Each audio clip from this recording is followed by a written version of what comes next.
Welcome to the GreatBase Tennis Podcast, episode 166. I'm Steve Smith, and I'm going to make a telephone call to Cape Town, South Africa. It's 11 p.m. here. Raven Klaasen, his wife Celeste, their young children, Carter and Reagan, they're sleeping. So Raven is up 5 a.m. in the morning. And I think anyone who's followed our content, what we've done with tennis education, certainly knows Raven Klaasen. And I have to congratulate him on a great career, and we'll talk tennis. 40 years old. I met him 22 years ago. One of our best students. Most accomplished.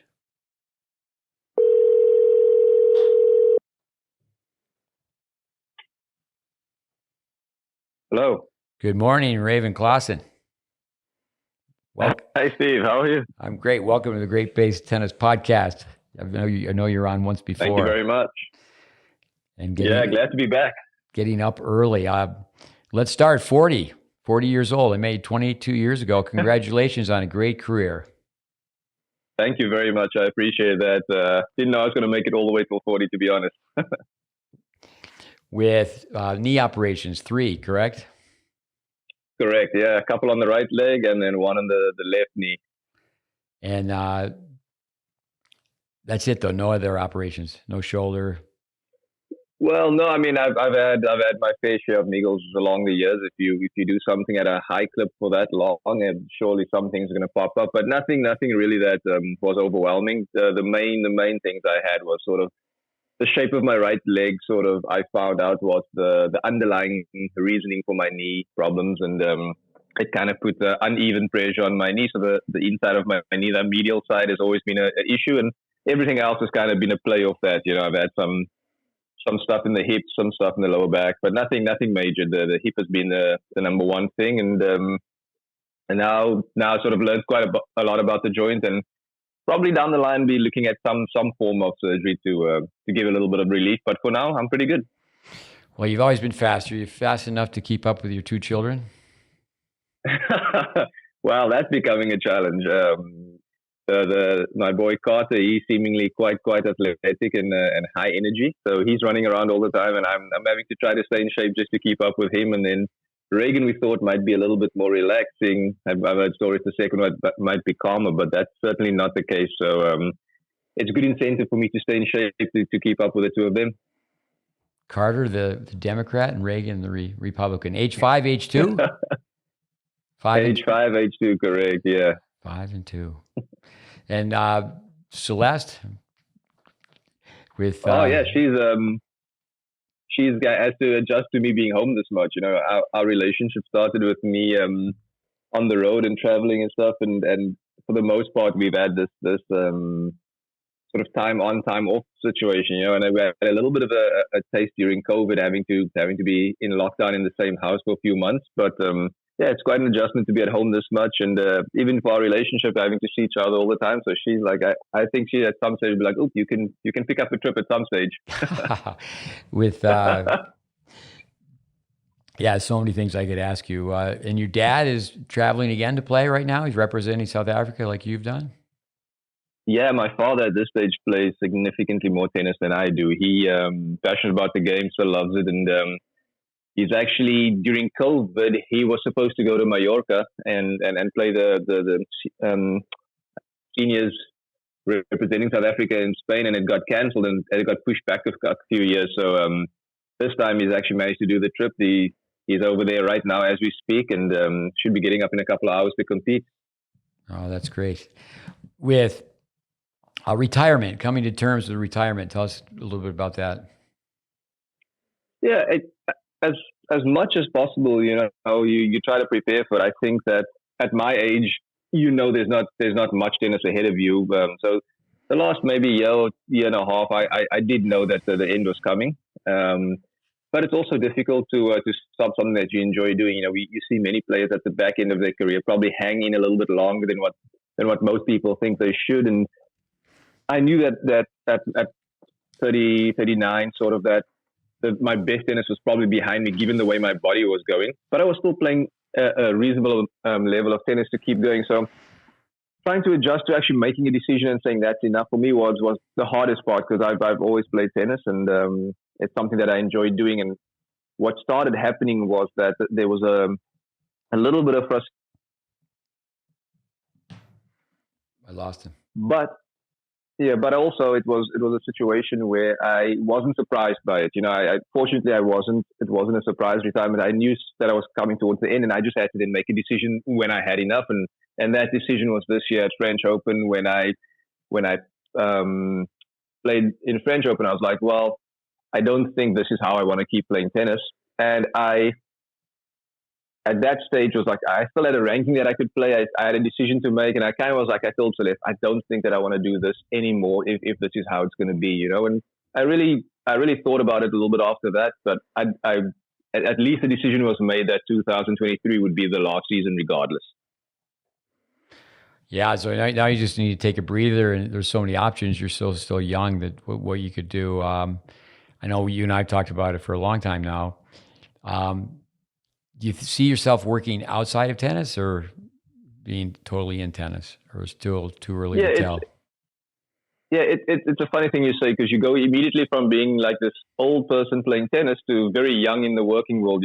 So the transition has been, I've taken my time to kind of think about what I would like to do. And the more I think about it, to start something fresh and go outside of the sport would be a challenge that's not impossible, but it would certainly take some time to get used to doing something else on a daily basis. My passion for tennis is as strong as ever. I enjoy talking about tennis. I enjoy watching tennis. I enjoy being around the game. So I imagine even if I was to have outside interest, I wouldn't completely go away from tennis. So in the short term to medium term, definitely want to stay involved with the sport, and it's the thing I enjoy the most. So as of now, there's no real direct permanent decision on what I'm going to do next, but there will always be some level of involvement in tennis, and if I can do that by itself, just do tennis alone, I'd probably do that too. Like I said, the reason I got into this game is I'm passionate about the sport, and I'd like to sort of have an impact outside of playing myself in the game one day. Yeah, no, the passion quotient is so important for love of the game, for people to get up every day, and you just mm-hmm. as we would say, love practice.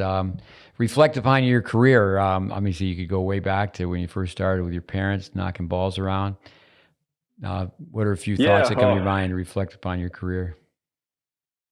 It's two words always pop up when I think back. I'm like, well, very fortunate. So lucky is one word, and then like a thick skin, resilient. Those, when people ask me sort of the things that have determined me, determined my career. I was lucky to have parents that just allowed me to do what I like doing, supported it, never had a bad word to say. Took losses as well as they took wins.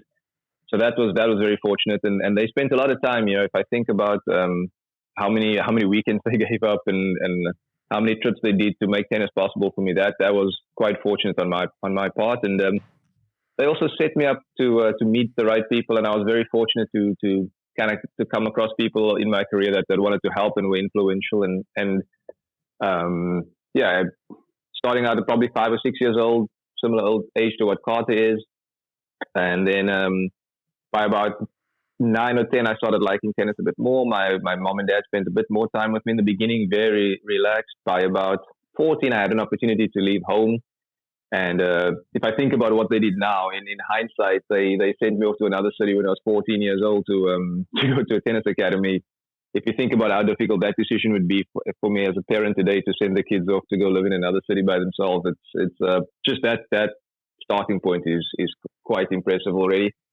And then spent my junior years playing out there. Met a coach, Dermot Sweeney from Ireland. He was one of the first coaches who kind of set me on the path where thinking playing pro tennis is a possibility.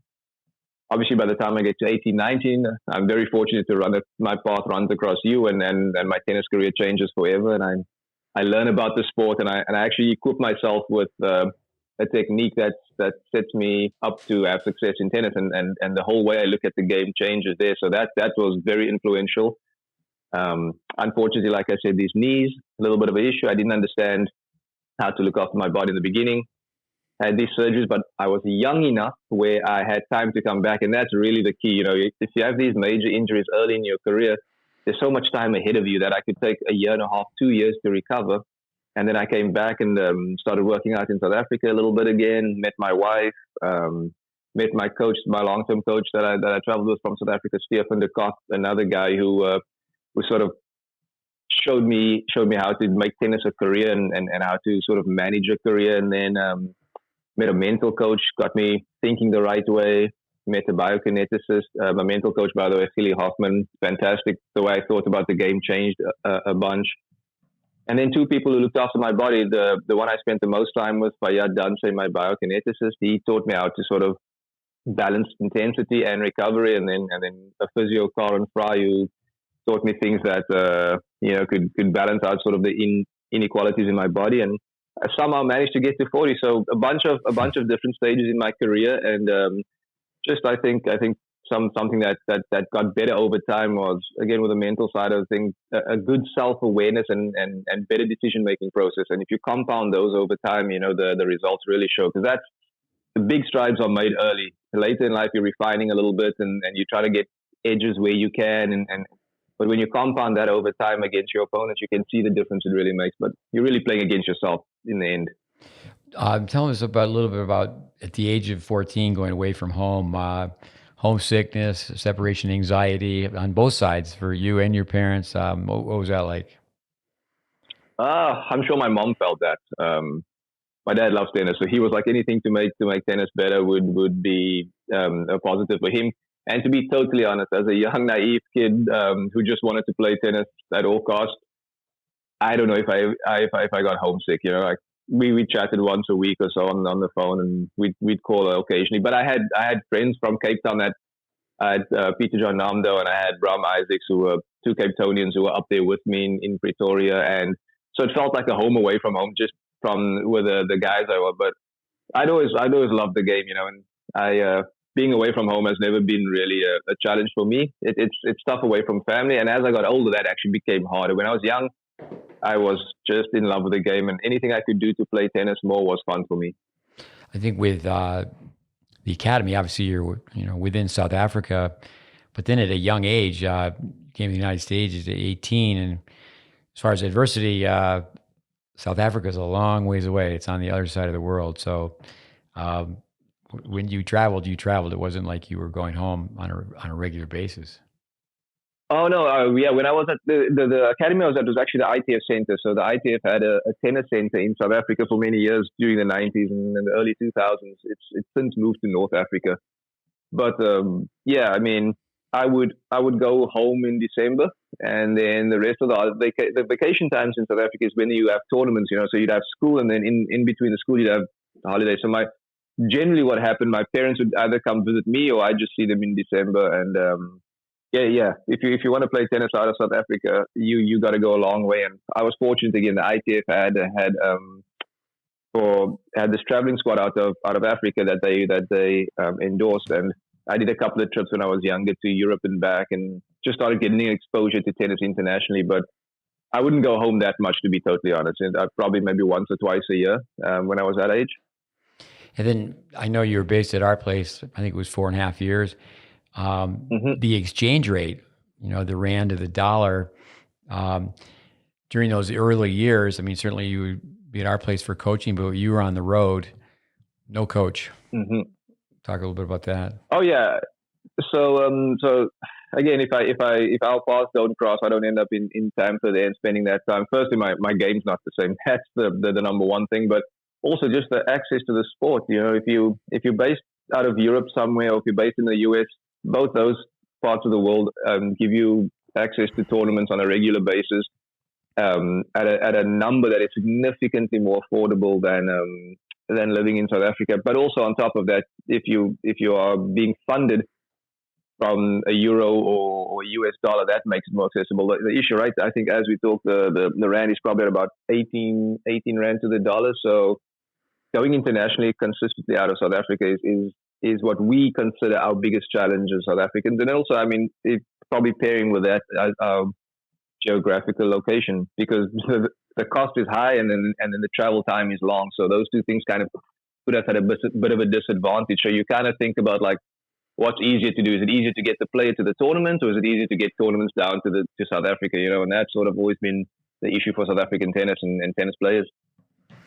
Another thing on the list with adversity would be changing your strokes. I mean, I think you and PJ Domdo, you were both ranked 1 and 2 in your country, and you came to our place, and we would have it all on film. And I would say that you changed every stroke. It might have been a Band-Aid on one and more towards major surgery on the other, minor to major. But for our listeners, why don't you talk a little bit about the challenge of changing your strokes?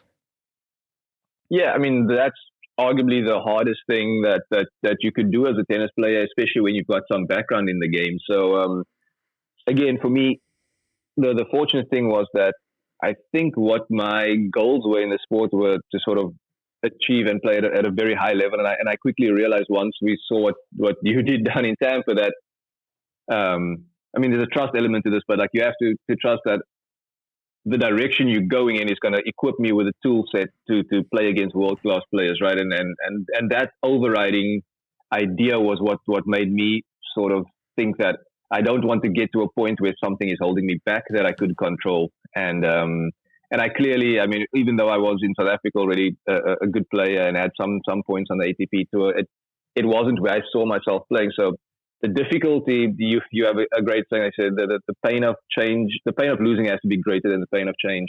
And for me, I was tired of losing the same way and because of the same issues. So while being very difficult to change and frustrating sometimes, I also understood the big picture that if my game was as good as I thought it was, I probably would have been a better player already. So while very difficult, I learned that there's not that much that changes as you go up the levels. It's just the guys have better swings at the ball, and they can do that more consistently. And as I started improving, that's certainly played out in my career. So I just kind of deepened my belief in swinging the racket the right way.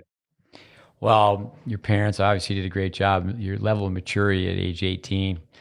I just remember, maybe this is on our first podcast, reprimanding you just one time. I'd sent you into a room to be taught how to chart, and you had the big shoulder bag as a pillow. You're on the floor and had a Coca-Cola, and I went in and snapped at you. And then I asked you years later, and you said that your father told you that if anybody over the age of 50, they give you some advice, you should probably listen.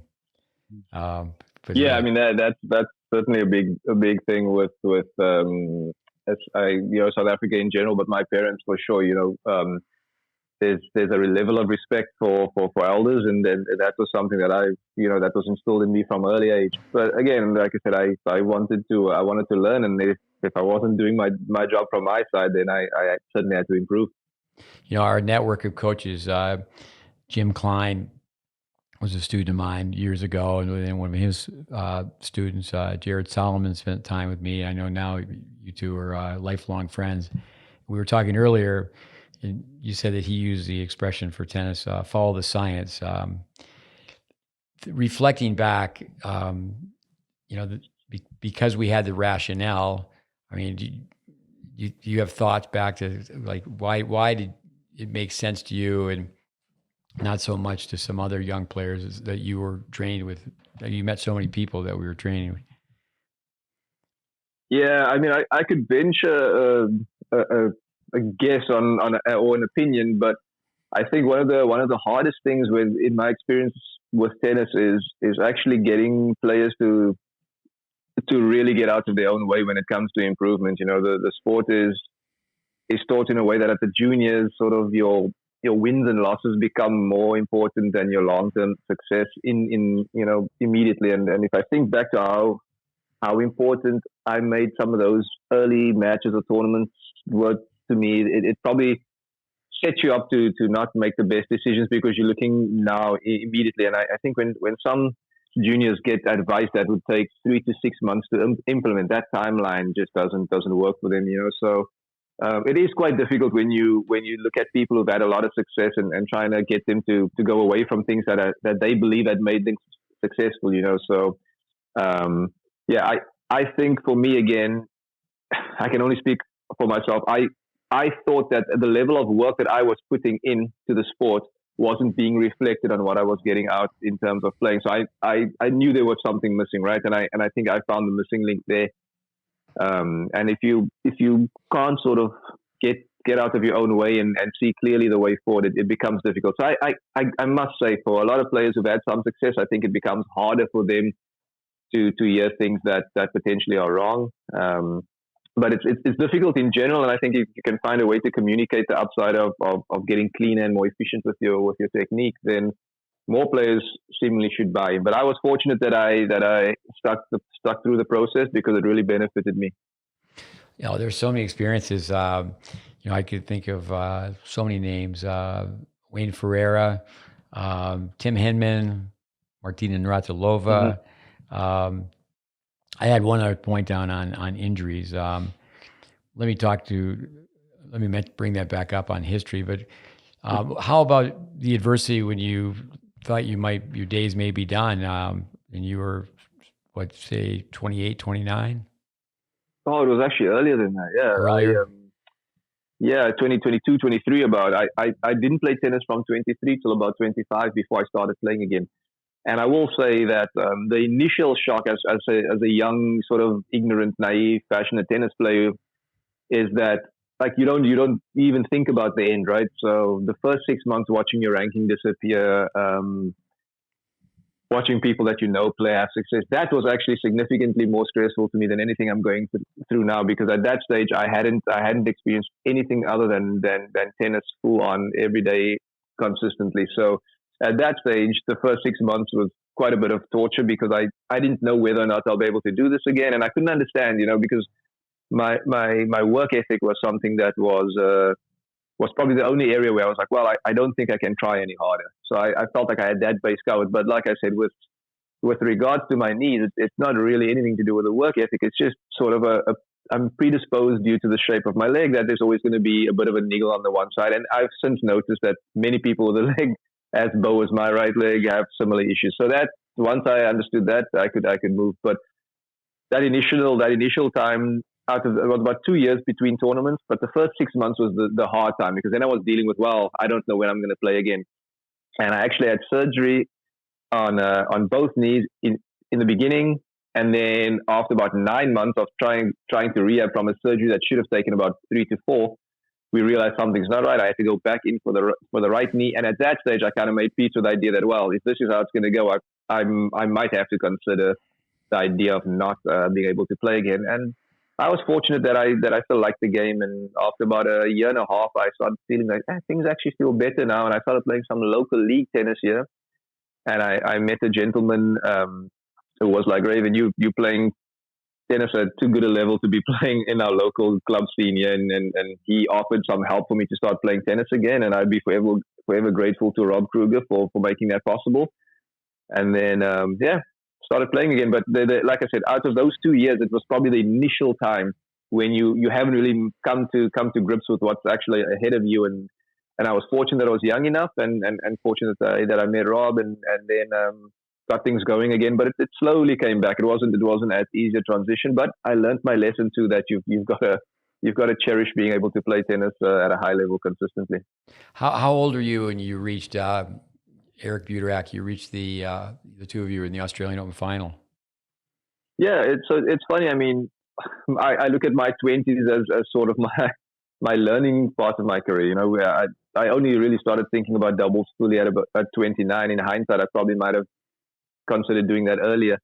But I was 2014. I'm 40 now, so yeah, I was 31 when that happened. 31, 32. It's a surprising result, because I sort of just started having success on the doubles too, and that result kind of came out of nowhere. And some of the nuance of the doubles ranking, you don't have qualifying at every level of ranking. So sometimes in singles, as you move up the rankings, if you're too good for the previous level, you can play qualifying for the next level up, right?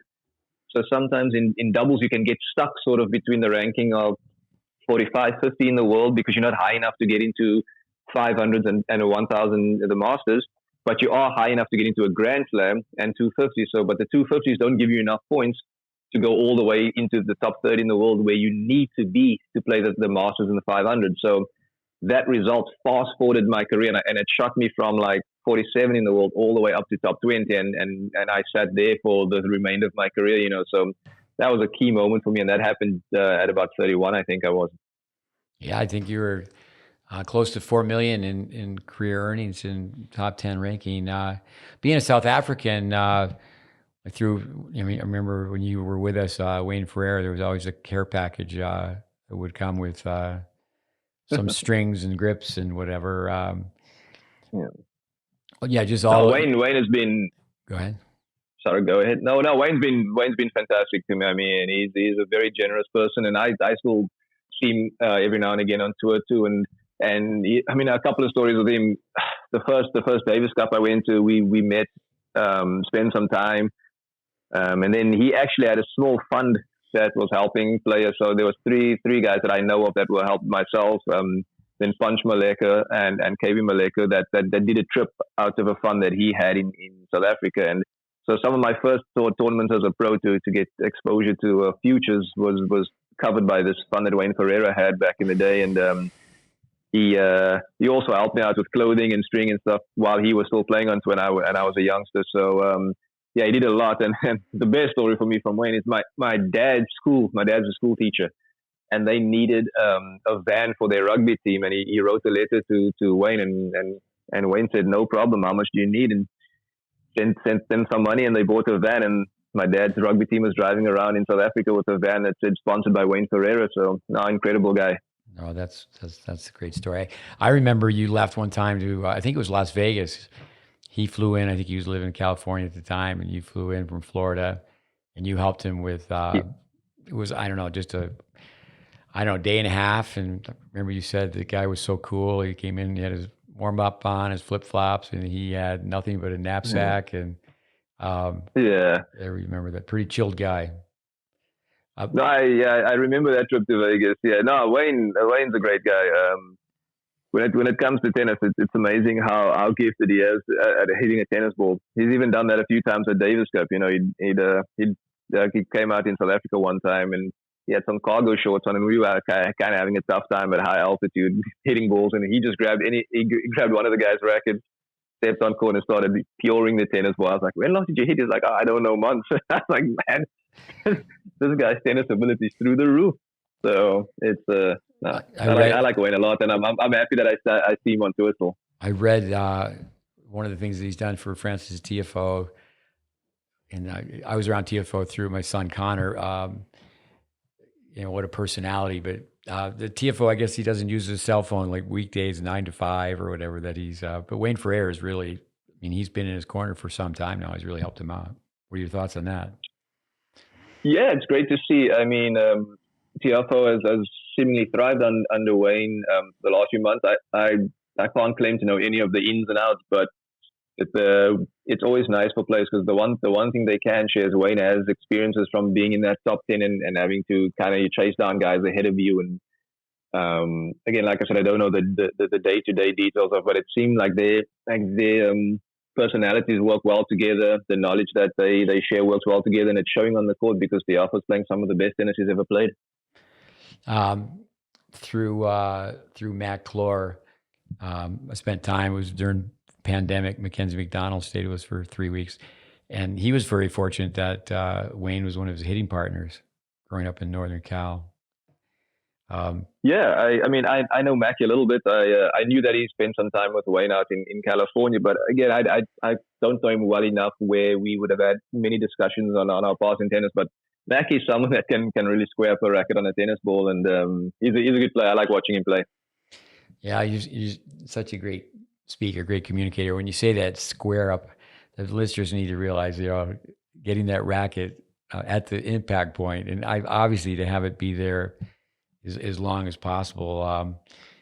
I think of Roberto Calla when you got to the Wimbledon final. He said Raven Klaasen, he used to run our dollar clinic, and with. But I don't think many guys. I remember that. Yeah, I don't think many guys on the tour have taught tennis like you have, because the way we teach people, we teach everyone to teach, and you would come back and certainly you were there to work on your game, but you also every Saturday for our listeners, a dollar clinic is better than a free clinic because more people talk about it.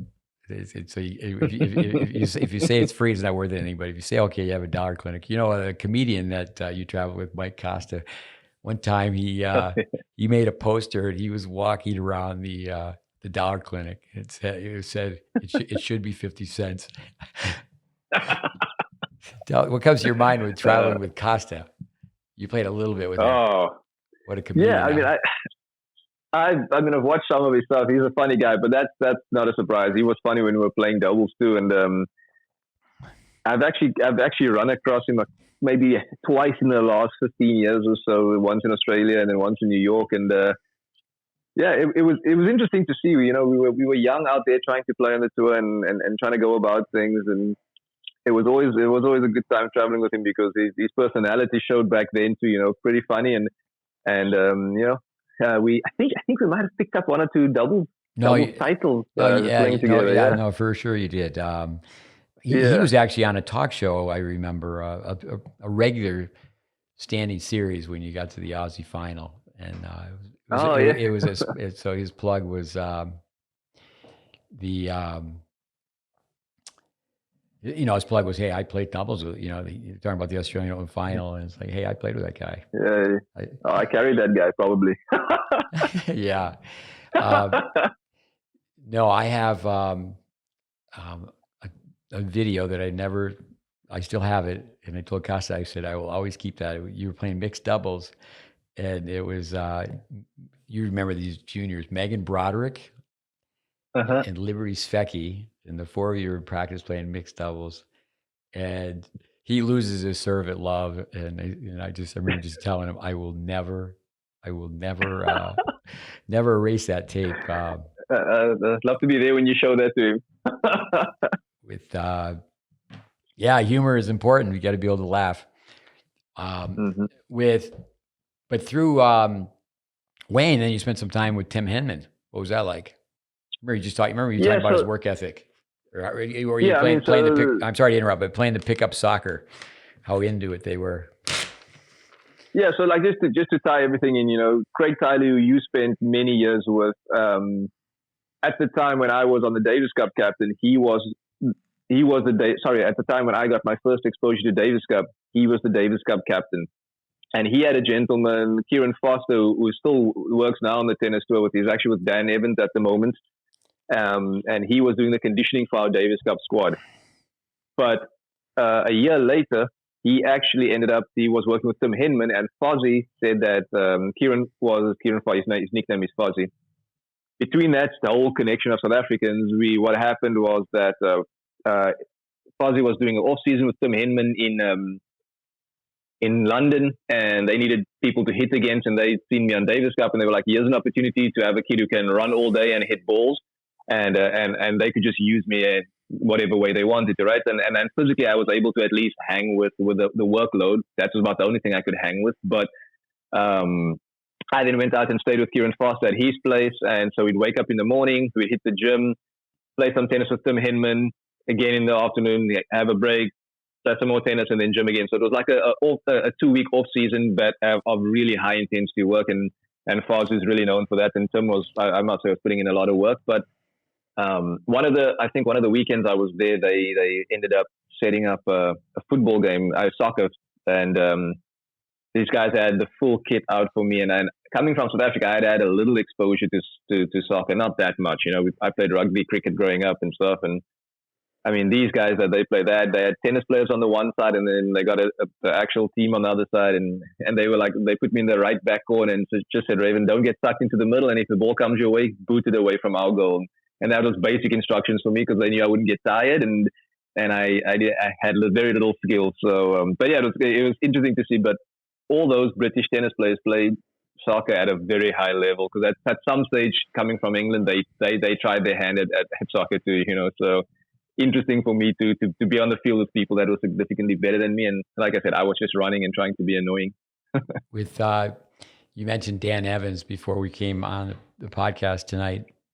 He was on TV tournament in China. He's playing Alcaraz. I was once at Saddlebrook in Tampa with Austin Krajicek. We can talk about Austin. I think you met him when he was 10. You were 18. But Dan Evans, his coach is it Leon Smith. I think so. Yeah, I'm not exactly sure on who he's working with at the moment. So this is years ago. So the coach was a little bit upset with young Dan Evans, and he asked me if we. I was just there with Krajicek, and I wasn't running practice. He said, "Will you run practice?" And I said, "Yeah, I'll run practice." So our listeners, I think years ago, Frankie Dansvik. One time they called him baby fed, and then Dimitrov was given that honor, but also Dan Evans. People say, he's got a game similar to Federer. So I remember the first drill. I said, "Okay, let's everybody come in." I said, "All right, what we'll do is we'll serve underhand to the backhand approach, play slice, and then just we'll play tiebreakers or play a mini set off of that." So then they did that for a while. Mm-hmm. I said, "Okay, now we'll feed the ball in the air. You got to play approach volley." And every drill I did, he was very upset, and the coach was upset with him. And every drill I did was just designed. I knew he would like it. With Craig Tiley, what a smart guy, what a hard worker. Yeah, he was with us for a long time. I think with Craig, I mean, if he hasn't called you already, he should to see what you want to do in your retirement. You certainly could help him with. You could help any federation. With Austin Krajicek, I remember being at Indian Wells, and we spent the day together. Why I think of that story often is Goran Ivanisevic was working with Silic, and you had an off day, and Austin had an off day, and what a place to hang out. At that time, I don't know if you were single or Celeste was home, but you were there by yourself, and we spent the day at Indian Wells. We started. To me, I think Goran he hit with Silic like the whole time. We had lunch, we came back, and obviously they with practice courts, I'm sure they took a break, but they were just doing the same cross court routine drills over and over again. But having known Austin, having met him, if you were 18, I guess he would have been 10.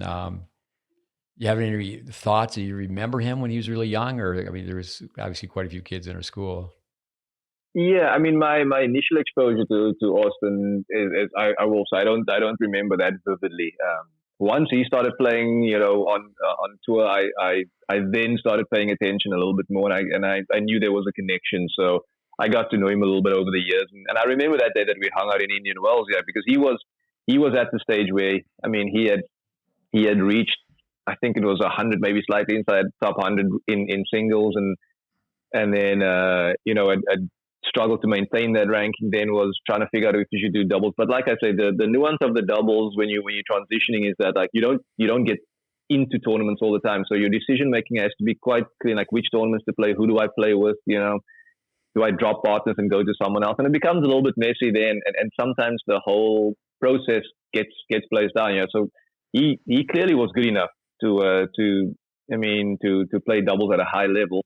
Some refinement was needed on his game, but a lot was sort of in just the idea that, hey, this is doable, and this is sort of the best way to put you on that track. But I'm very impressed with how Austin has turned things around here.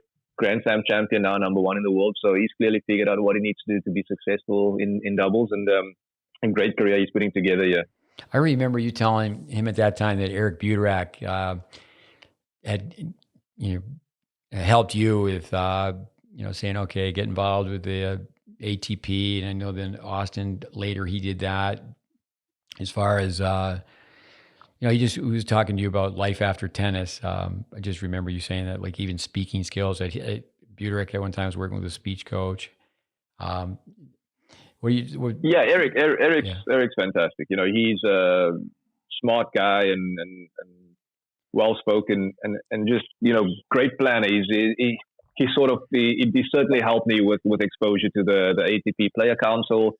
Sort of getting an understanding of how things work behind the scenes. He was someone that I would say was significantly better than I am with prepping for life after tennis, setting himself up, and also just understanding that you can upskill in many facets. And I think Austin was a player council representative at some stage also. But I think as you mature as a tennis player, I think it's just better to have a slightly better grip on everything that you're doing. Because, like I said, you on the tour, you're away from home a lot, and as you get older, it's nice to sort of have a semblance of a feeling of control of what's going on out there, and it certainly would help you for life after tennis if you know a little bit more about the inner workings of how our sport works. And yeah, I actually recently saw Eric, and he's doing really well. So he was won by my partner at the Aussie Open final, and someone that I have a lot of respect for, and hopefully we'll have a lot of contact in the future. And also, he's still in the meat of his playing career. I imagine him going on for a few more years at the way he's going. Eric, tell us what he does with the USTA. He's with the Pro Tour. I think Eric's exact title is the Director of Player Relations. I won't claim to speak to him regularly, but I speak to him occasionally. I speak under correction. That I think that's the title he holds, and he's someone that understands playing on the tour and the demands of players. So that makes sense for him to be in a situation where he can sort of try to manage the relationship between the players and the tournament. But I have no doubt that Eric would be successful in anything that he tries. Yeah, great people skills. I just met him a few times when I was with you. Don't really know him that well, but for our listeners, I get really tired of kids, boys especially, D1. I want to play D1. I want to play D1. Just tell me you want to play. Don't tell me you want to play D1. And but he's a folk hero. I mean, just for our listeners, go to TED Talk. Just Eric Buu TED Talk, and it's just a great story. Very uplifting. Eric's story is great, because if you just think about after coming out of Division 3, he actually went to France. He went to play in a different country on a different surface and really threw himself into the deep end. And even when you speak to him, he's like he didn't know if he wanted to even be pro, believed he could be pro, but he had this ability to play tennis, and he's 6'4", and he's got a good lefty serve, and he put himself out there. And what actually happened then, he surprised himself, and was like, "Oh, I am actually having more success than I figured," and ended up nearly being a Grand Slam champion of that, and winning multiple tournaments on the ATP tour, and then having a very good career. Yeah, let me come back to France as you chat, or as we chat, write a few things down.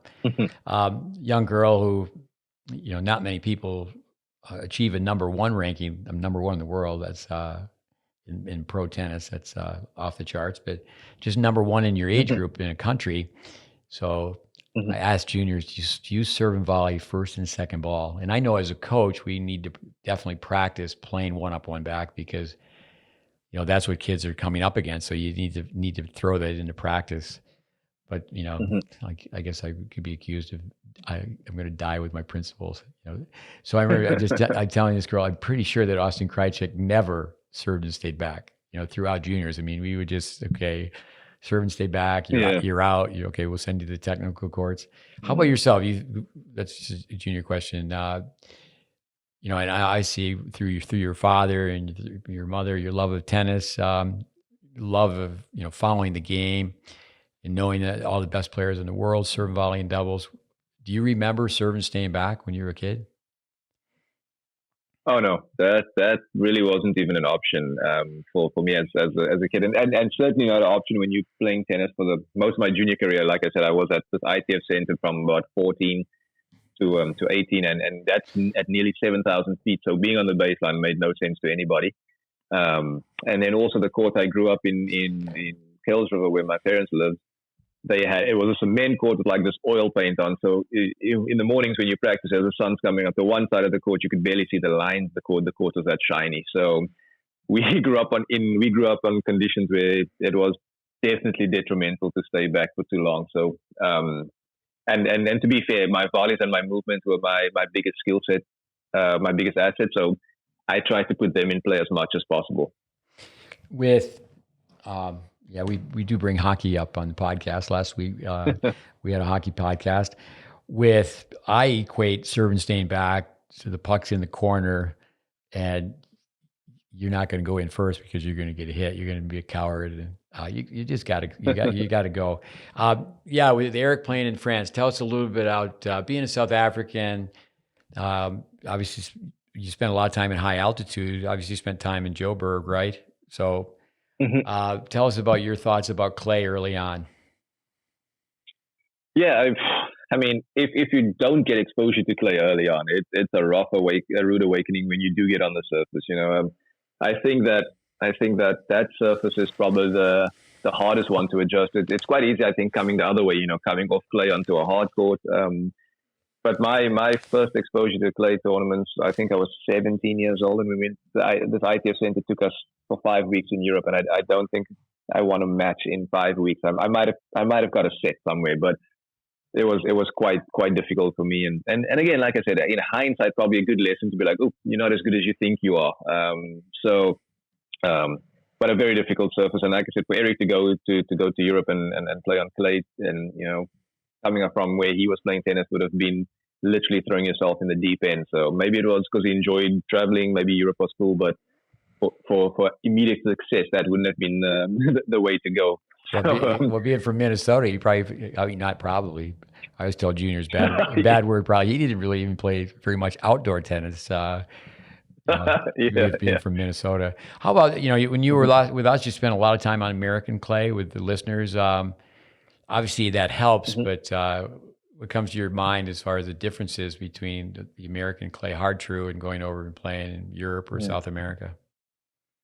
Yeah, it might go off on a tangent here just about watching tennis played in general on the tour these days, but the main difference is that, like, when you play on a red clay surface that has quite a lot of clay on there, it soaks so much energy out of the ball that you end up investing a lot of effort trying to get the ball to go anywhere. And I feel like on the hard true, the green clay, there's still a little bit of reward for effort. Like my kick serve on a hard true court still has a little bit of fizz on it. Sometimes when I play on a clay court, then I'm like, man, am I even trying to kick this serve?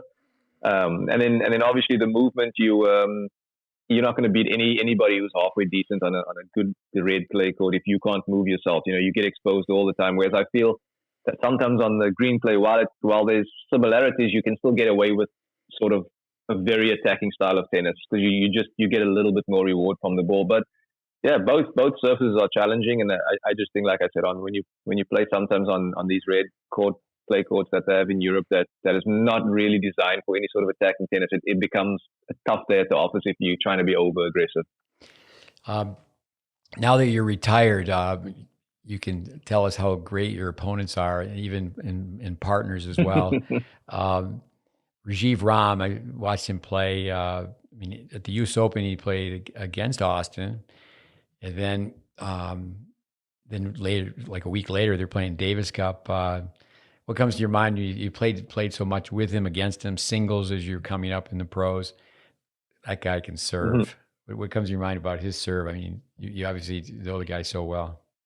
Yeah, it's funny. I mean, many years ago when I don't know why I remember this fact, but like we would play. I think it was in Orlando. I played Rajiv, and you were. The one thing you said to me after the match, if he could bottle up calmness and sell it, he'd never have to play tennis. And that's the one thing that stands out about Raj. His demeanor on court, right? He's a smart guy, and he's always making adjustments to what he's doing on the tennis court and learning as he goes. And when we played doubles together, Raj, he was sort of transitioning out of singles into doubles. So I caught a very good tennis player that was just starting his doubles journey. Now, many years into that, when I speak to him, and I spoke to him this year about it, he's like, yeah, I know the sport now. When we played, I just went off what I could do on a tennis court with the ball. He's always been able to serve, but now he serves better. I mean, he bought into the idea that hitting your second serve aggressively makes more sense. And in doubles, you kind of forced to. Many times in singles, players tend to not take any risk with their second serve, because the guy's standing way back and you're starting a rally anyway, right? When in doubles, the way you start the point is really going to determine whether or not you win the point. So he's bought into that idea more now when I watch him play than when we started playing. Like a double fault was terrible for him back in the day. He's always been able to hit a forehand an inch over the net and consistently. So that's very beneficial when you're playing doubles. And like I said, he stays calm under pressure. But when you can start the point the way Raj does, he's holding his serve at about 92% every year, and he's in every match because of that. With coming back to Costa, the comedian, he played tennis at Illinois. They weren't on the team at the same time. Costa had already graduated. But I share this all the time, a Costa line about Rajiv Ram. I'm into repetition. So anybody's listening to our podcast, the guy yawns in between volleys. It seems like he is that chilled with. Yeah.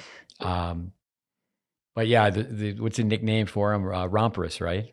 Because he Romperus, he did okay copying Sampras's serve. I mean, it looks like a carbon copy to me. Yeah. No, he's very good serve, and like I said, he serves at a high clip and a good quality on any given day, which is to me the mark of a good swing. If you can reproduce that consistently, and like I said, Raj goes there's minor ups and downs, but not really major when it comes to service. He's able to produce that at a good clip, and clearly he's the 3-time back-to-back U.S. Open champion. So. And his partners, Joe Salisbury, I mean, I think he was out of tennis for like a year and a half as a junior with some type of illness. Mm-hmm. I need to confirm this with his college coach. I know his college coach, Paul Goebel. I believe he served and volleyed singles and doubles, both first and second serve during his time at the University of Memphis. That guy just seems like he's such a complete doubles player. What are your thoughts on him? Yeah, I mean, look, Joe and Raj, it's incredible. They are similar sized in terms of build. Joe is exceptionally gifted as a mover, which sets him apart. To be that size, to be 6'4", and to be able to do some of the things. So I even speak to Raj. He's like, because Raj has now played next to me, and he's like, Raven, it makes sense that you can move that fast. It doesn't make sense that I'm looking him straight in the eye and he's able to do some of the stuff that you are able to do. And that's, we joke about that all the time. That 5 inches in height, it makes a huge difference in coverage, in angles on serve, in ability to cover space and draw your opponent's eye. But Joe Salisbury, with the first time I hit with him, you rally off the baseline. You're like, okay, you can hit the ball off the baseline, all right. He serves okay, and then he gets to the net, and you're like, none of what I do is bothering him up there. His backhand volley is as strong as it comes out onto. I would say. His ability to soak up difficult ground strokes and fight them off, and his ability to take space. So I think as doubles the way we enjoy watching it, he's probably the most helpful player, because probably the toughest game to get through is when you have Rajiv serving with Joe at the net. That combination is brutal to get through, because you have two big guys, one who can really soak up space at the net and one who can really deliver the ball on the first serve, and trying to get through that on a regular basis is very difficult, which is why they had so much success, because they both complement each other and run their skill sets at a very good clip. Towards the end of the majors, they certainly in this country, they'll show doubles. They just don't show it enough. And then it was with the Davis Cup, especially with the new format. Austin with Rahm, and then of course Joe Salisbury with Rahm. Yeah, we need to do better job in this country. Just with double should be on TV, and I mean what they're doing. Say Rahm at the U.S. Open with Salisbury, then the Davis Cup with Austin. That's an education. Those guys are playing. It's just world class doubles, and it's like it's just not getting recognized enough. It's just sad. Well, sad. I'm hoping that the future of tennis viewing is going to be where you have the option to pick the court you want to watch or pick the time you want to watch, versus having something fed to you on TV. So that's because many times I find that the things that you are interested in as a viewer, you don't have access to. But again, I mean, it's great to watch Alcaraz play, and it's great to watch Novak play or Coco Gauff now in New York. But it would be nice to have access to some of these matches and be able to watch them. Yeah, no, for sure. And that's here, but it's to a higher level, because I think just Joe Public is, they're not looking for like Tennis Channel Plus or ESPN Plus or whatever format you can find. You can find a way to watch the match. But coming back to Joe Salisbury he's from England. This is a funny story. I did a project for Tennis Memphis, go and help underprivileged children, and we had a young boy from England come to work with us. So we went to the University of Memphis tennis match because Jeremy Wurtzman was down, and Indiana was playing Memphis, and this kid's from England sitting with us, and he goes, "That's my cousin." he didn't, his cousin was playing for the University of Memphis, and, the United States is such a big place, Uh-huh. and so that was just this one story, but I was at a challenger in I Hawaii. love how small the tennis world is. Yeah, but my point is with brand names. I think too many American kids, D1, D1, D1, and they want to play at brand school, name school. So I remember being at the Challenger, and the Irish kid with the red hair. It's not a kid, O'Hara, I think, was now coaching, and it's like, well, yeah, they're from the University of Memphis, and it was almost like they were saying that other great guys, but they weren't really believing that these guys were going to make it in tennis. So it's great to see someone, but University of Memphis, Paul and his team, I believe they were, top 20 many times. So it was a really solid team. Well, the beauty of our sport is at some stage, nothing else matters except can you play, right? And if you can play, you can play. If you can't play, you can't. Because at some stage, you're going to get to a point where it's like, hey, man, you're going to have to make this shot. You're going to have to make that serve. You're going to have to make this pass. And that's why I say, fundamentally, at the end, you're sort of playing against yourself, because everybody knows your strengths, everybody knows your weaknesses, and they're going to set you up. You have to beat them with your weakness when the time comes, and it becomes predictable. So whether you want to say anything about anybody, at some stage you're going to have to step up there, and if you can play, you can play, and clearly Joe can play. For our listeners, when you were traveling as a bachelor, not married, no wife, no kids, you would hang out at the tennis and watch all day. Have you had a chance to watch JJ Wolf? I've watched him on TV. I haven't watched him in person. And unfortunately, but yeah, the little bit that I've seen, he's very attacking, flamboyant tennis player. I mean, I can't believe the amount of swing he gets on his serve. There's so much movement on that thing. But yeah, he's recently had a good run in Shanghai, I think. The reason I ask is for listeners. We have a lot of parents that will listen to the podcast. WTA or ATP, really in the end, we tell people just think there's only one type of point, so don't get really hung up on the junior rankings. And ITF, we say, stands for idiots traveling foolishly. I mean, people are spending so much money to go to these low level 5, level 4 ITF tournaments. No, Andy Fitzell spent a great deal of time with it. But why that comes to my mind is that I remember JJ Wolf saying that someone had told him he got the influence somewhere. I remember him just saying there's only one type of point, and that's an ATP point. You mentioned Alcaraz at the U.S. Open. You're coaching against the number one player in the world on the largest court. What do you think of Alcaraz? Oh, I mean, yeah. I could end up talking for a long time. I probably one of the most enjoyable things I've seen on tour now over time is watching really the elite players go about their business. And I've been fortunate a couple of times, just tournaments work in sync where I'm doing well in the doubles and the player in the singles is Roger Federer. I'm doing well in the doubles and the player on the other side is Nadal or Novak. Just due to spending time at the tournaments and watching Alcaraz. For the last 15 years, you've had our sport sort of locked up.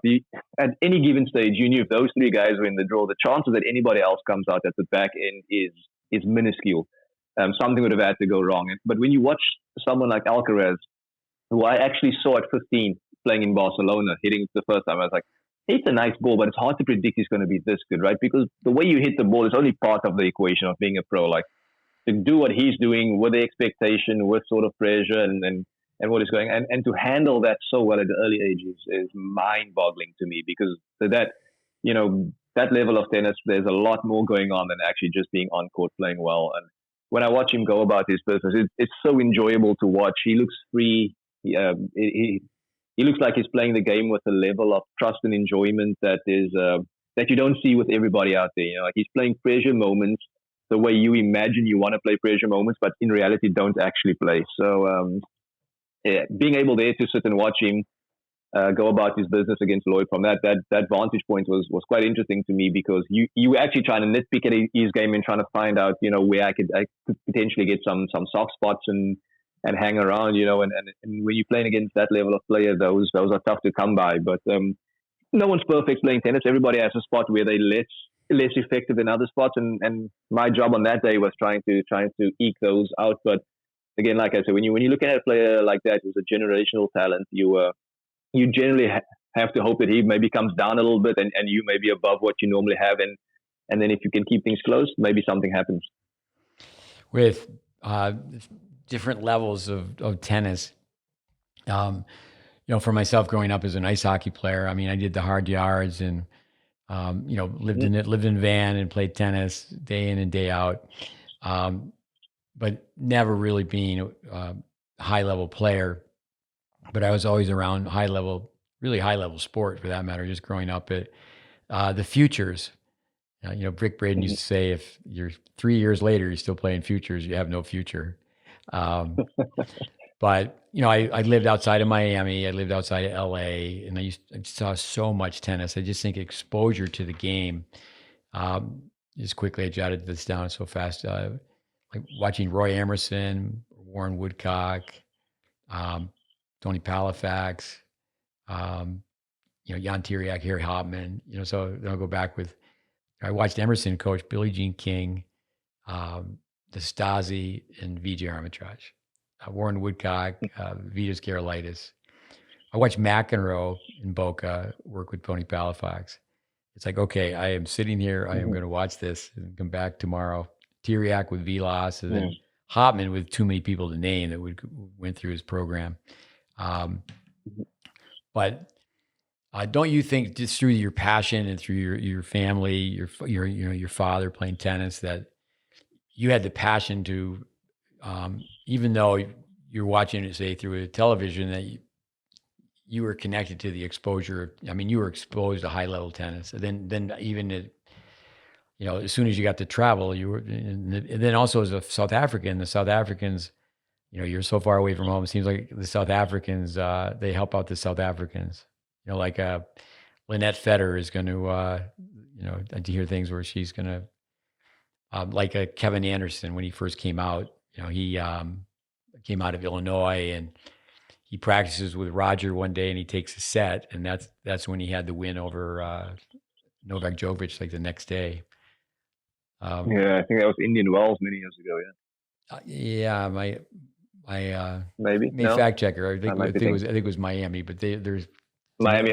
That's part of the they're back to back. But Lynette Feder went out of her way to have the young South African be able to practice with Roger. With Roger. With your career, when do you think you really saw great tennis played in person? Well, I mean, there's a lot of great tennis that's played, but this is a question that'll be different to everybody. The first time I ever sat next to a court, because most of the time when we watch tennis, you watch on TV or from a distance, and it's very late in my career the first time when I sat there and I was like, wow, this is off the charts. I watched Novak Djokovic play Kevin Anderson in ATP Cup 3 years ago. But ATP Cup, they put the seats 15 feet behind the baseline. So you are sitting on the baseline 15 feet away from Novak Djokovic moving on the baseline. And myself, Jeff Kutsia, Lloyd Harris, the entire team of people that were sitting there were watching this, and we were like, I mean, Kev's playing a great match, but how does he get past this guy? I I looked at that and I was like, goodness gracious, whatever we're doing, that's not it. Like he must be looking at tennis from a different planet compared to what we're doing. And then like that was a mind blowing. That little 15, 20 minutes sitting right next to the court.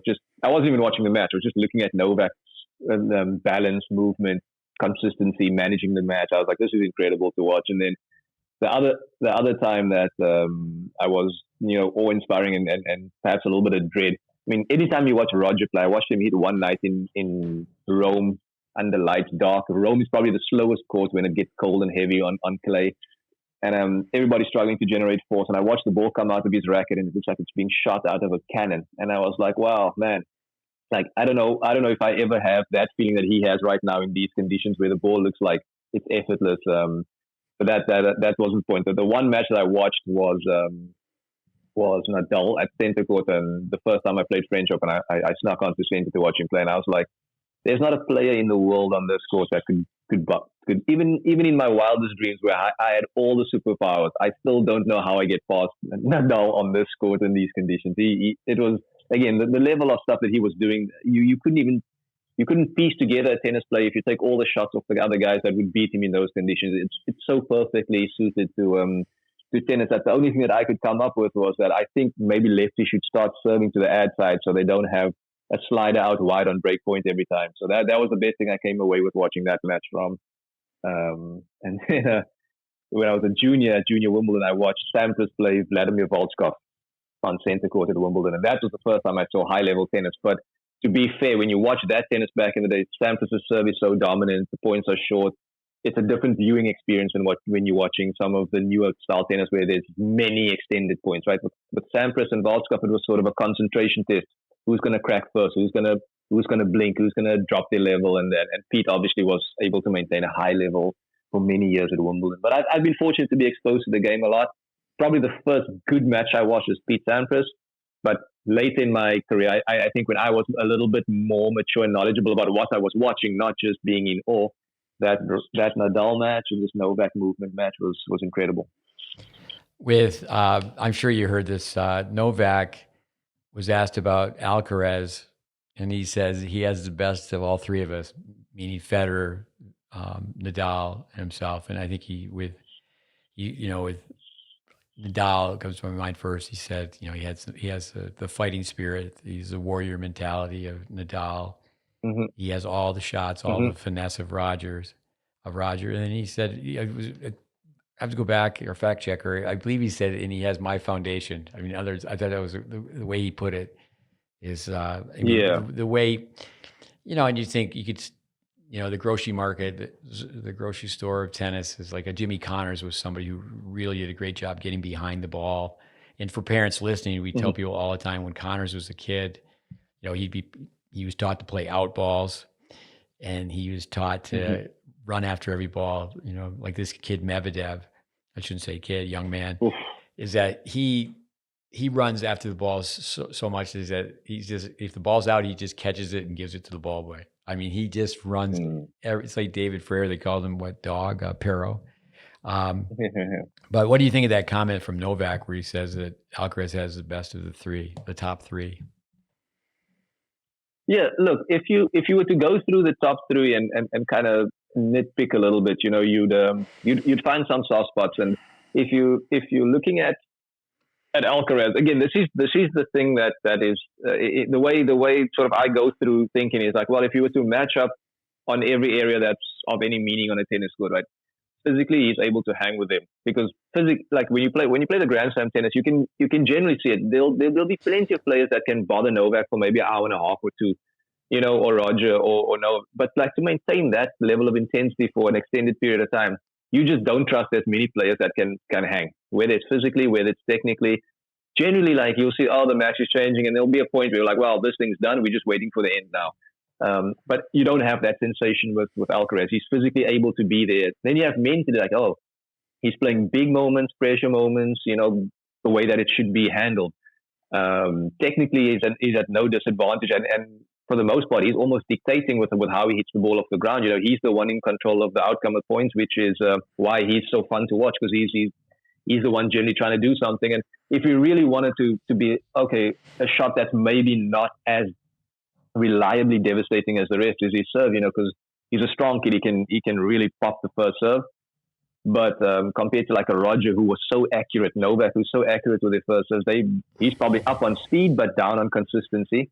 But then again, like I said, it's not a weakness when he's playing. It's not like he's out there and he's getting dominated on his serve because his second serve is improved that. And there's not really an area of the game where you could say like he's at a distinct disadvantage. So when you have him going up against those three players, you're like, well, it's going to be a match every time, and we're going to see who's going to be able to execute when it really counts. And that's what makes Alcaraz so much fun. It's like you legitimately think when he walks on the court, even if Novak plays well, Alcaraz could beat him. Whereas for the last few years, if Novak locks in, you'd be like, well, I'm not sure who's going to really get him on the other side, except these few players. Yeah, no, it's well put. Let me go through this. I've written down 10 titles, if you will. Coach, clinician, specialist, consultant. Can't read my own chicken scratch here. Captain, administrator, commentator, representative, ambassador, educator.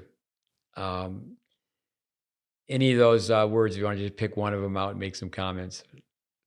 If you're obviously so many different pathways that you could take. If you do stay in tennis, which I'm betting that you will. What comes to your mind? Go ahead. I've been told by many people, my wife especially, that I tend to talk a lot. So I could probably say something on each one of those words. I'll try to measure my words as I go. But all of those in some capacity in tennis are meaningful, right? So if you're a tennis player that is physically gifted, but technically lacking, you'd want to have someone who's clinical and has an astute understanding of the game to kind of clean out the way you swing at the ball. If you're on the flip side of the equation, if you swing the racket nice and clean and you perhaps don't have the other side of the equation, then you want to have somebody who could educate you on how to put a career together. Okay, what do you need to do physically to hang with these people? How do you need to think out there? So for me personally, commentating is an interesting one because again, commentating is, I watch other sports in the US.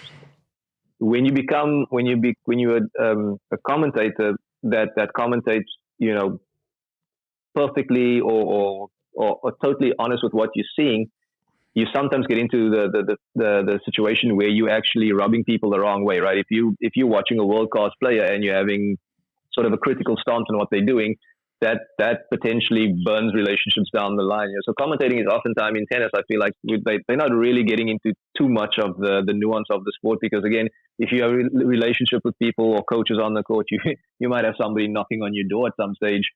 But yeah, it is any one of those words would be of significance to me. I would imagine with my love for the game, I'd always want to have part of my future in tennis being educating, because I enjoy that transfer of information from what I've learned over the years to the next generation, and that I don't think anything is more exciting to me. I find that just sitting with somebody and one-on-one is probably the best way to do it. But you have very short reach when you're just dealing with one person at a time. Obviously, if you want to reach as many people as possible, you want to open that up. But my favorite is just having someone who cares about tennis and wants to improve, and then go about our business trying to figure out how to get them to maximize their talent. With consultant, the late Bob Brett, he would take this title. Directing consultant. How I define that as a consultant goes in, say they're working for a company, they go in, they investigate, they observe, they tell you what the problems are, and then they leave. The directing consultant, they go in and they're going to be there for a longer period of time, and they investigate, observe, but they stay and they fix the problems.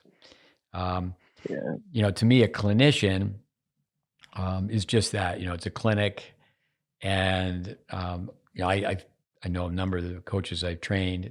I really believe they are great clinicians. A coach is someone who's going to bring the story out of the person that won't bring it out themselves. I mean, teacher, information transfer with obviously a captain. I guess I could stop there for a second, come back. And I know you really care deeply about South African tennis. What are your thoughts about being involved with Davis Cup, and what do you think? Another question to that is a new Davis Cup format. Yeah, look, our tennis environment ecosystem is always changing, and what's happening now at Davis Cup is it's new to us who have kind of grown up in the old way of playing tennis, but it's also Davis Cup understanding that players have different demands and expectations, and they're trying to sort of stay relevant and as a competition in like I said, what is a new marketplace for tennis. I personally will always be a traditionalist when it comes to tennis, obviously fighting against things changing from the way you know it. So the idea of you having to go to an opposing team's country where they are favored and you having to come away with a win will always be somewhat exciting to me. But then the realities of that is that people from New Zealand, people from South Africa, they come from like the Europeans, they are never more than a 2-hour flight from their opponents, right? Whereas I'm never closer than an 11-hour flight from my opponents. So the logistics of that, like a couple of times we would be playing in Dubai, and then it'd be a Davis Cup week before Indian Wells. So like Europe and Americans would fly to Europe and then off to the US. I'd have to fly from Dubai 9.5 hours down to Cape Town and then 20-something hours, 26 hours to get over to Indian Wells. So logistically, I understand why Davis Cup had to make some concessions, because it was unsustainable when, as prize money gets higher, as these tournaments get bigger, players start prioritizing differently, right? So they had to make some adjustments to try and maintain their position in tennis. And like I say, many of the older players who grew up, you had to, like, if you wanted to pass a tough team, you had to go into their house and do it, and you had to play against a hostile crowd. And those were the things that used to appeal to us. And you had to do it over 5 sets. So while I do look back fondly on those memories, I understand the changes. For myself, with South African tennis, I would love to be involved with Davis Cup at some point. I think it's one of the rare times when you're representing your country other than Olympics. And while you do represent your country every single time you step on a tennis court, because you have your flag there, normally when you're playing, you're thinking internally, thinking about yourself. But for Davis Cup, you're literally part of a unit that needs to work together to get to a goal. And that's quite unique and it always will be a fun thing for me. And the history of Davis Cup in South Africa has been fun. And, I would have hoped in my time to give with the team to have a little bit more personal success, but we had so many good matches, wins, losses, and memories that it would always be something I cherish. And if I can, help continue the, Davis Cup in South Africa forward in some sort of a positive way, I would like to, because I think that currently where we are is not representative of what South African tennis could be, So I would certainly be up for that, and I'll probably be speaking to Tennis South Africa in the coming future about what their plans are for Davis Cup. I really appreciate what you said about the commentators. I do think that, there's really at times like you could be a little more critical, not to, just to be negative, but if there's something that could be improved. But then there's also the side too that I think Brad Gilbert with Coco Gauff. I mean, everyone's been talking about her forehand, and when she had her victory speech, I think so. I think he just kind of planted that seed. The writer for Sports Illustrated, he mentioned that he felt like Gilbert had fabricated that. He kind of planted that seed to get her thinking that people didn't believe in her. That idea that the person on Wall Street who has to go in and they get canned and they get bumped, but then somebody hires them because they're going to come back, to prove the person who let them go that, hey, I'm really, really good at what I do. How about administrator off the court? You see yourself working off the court? Commentating is off the court, but there's so many players, agents, and there's so many different. It's a multi-billion-dollar industry worldwide. Did you ever see yourself off the court, not connected with the game itself directly, not connected to forehands and backhands? Yeah, so it's the least likely, I would say, right now as I sit here, because again, I would have to probably, not as much as I initially thought, but I'd have to upskill a little bit in some things that I don't consider myself to be as good as I'd want to be in. The agent side of the sport, probably not. I don't think that's an area that interests me so much. But yeah, if we can look at administrative holistically of me potentially sitting on a board in Tennis South Africa and figuring out how to get the sport, back to where it was, that could be a possibility. But like I said, it would be further down my line of interest than still being directly connected to the sport somehow. In some ways, I would think the doubles players don't really like the term double specialist, because obviously you've played years and years of tennis, and you have lots of success in singles. Perhaps not or definitely not marquee success. Like say Jeff Kotsier. I mean, I worked with Jeff. He spent a summer with us when I believe he was 11 years old, 12 yeers old. But how about the rep of being a double specialist? And I asked you that before. Do people think that the double specialist can coach singles, but do you think you get typecast for other opportunities because you're a double specialist? Yeah, probably at some stage that will be a little bit of a hurdle. I think that just to your first question, the word double specialist doesn't really offend me that much. I understand how it can be used, but nobody really starts playing tennis to play doubles, right? We all have this idea that you'll be standing at Wimbledon with a singles trophy one day, and then reality kind of hits, and you're like, well, I'm actually better at doing this than doing that. So I think in terms of tennis players, all of us want to play singles. That's why we start the game, and doubles is a great part of the sport that if you are lucky enough to have the skill set to translate there, you can make a great career for yourself. I do think though that again, as you start going up the levels, things start getting more and more scrutinized, and I think rightly so. If I was a guy trying to make it in singles, and the person trying to teach me has more of a doubles background, I would be questioning that too. That's not the wrong style of thinking, but being open to the idea that if they have success, success in whether it's in doubles, sport, business, whatever other field, it becomes putting the right things in place to create an environment for success, right? The only thing that you're starting as potentially a doubles player is that you might be further down the line in terms of what that player might be open to. So that is a little bit. It's like you're starting a bit further back. If you have comparable singles and doubles careers, the singles guy might, you're running to the same endpoint, but he's starting further up the line. So yeah, it could be a little bit of a challenge, and certainly something that could potentially lose you a few opportunities. But I don't think it's completely one-sided where that would be totally out of the equation that you could coach good singles, because I do see that once you start actually having personal interactions with players, that's where they get to know you. Because if someone doesn't speak to you, and if there's no actual conversation, they don't know what you have to offer, which is why oftentimes when people watch players play, the end result is what you see on court, but behind the scenes, we spoke about the year that I made finals in Wimbledon. I mean, the backstory of that is that the week before, my coach and I, Steph, in Halle, and I lose to Struffy, and I'm losing my mind. The next week in Eastbourne, I'm all over the place, and he's like, Ray, if you're about to play your favorite tournament today, you better get your act together. So we were at each other's throats there for 2 weeks. We got through that. My wife, Celeste, was there. Carter was 6 months old. He was starting to teeth, so I had to sleep in a different room. She was doing night shifts. So the whole mechanics of how those results happen is quite interesting, and I say that to say this is that a successful doubles player is having to put good decision making in place to get that success, and that's the same thing that a good singles player is. The only difference is that what you're doing with your skill set is slightly different. But if someone knows tennis, they're going to know tennis. They're going to know how to figure out the strategy. They're going to know how to go about preparing for a match, how to go about decision making on progressions and timelines to improve.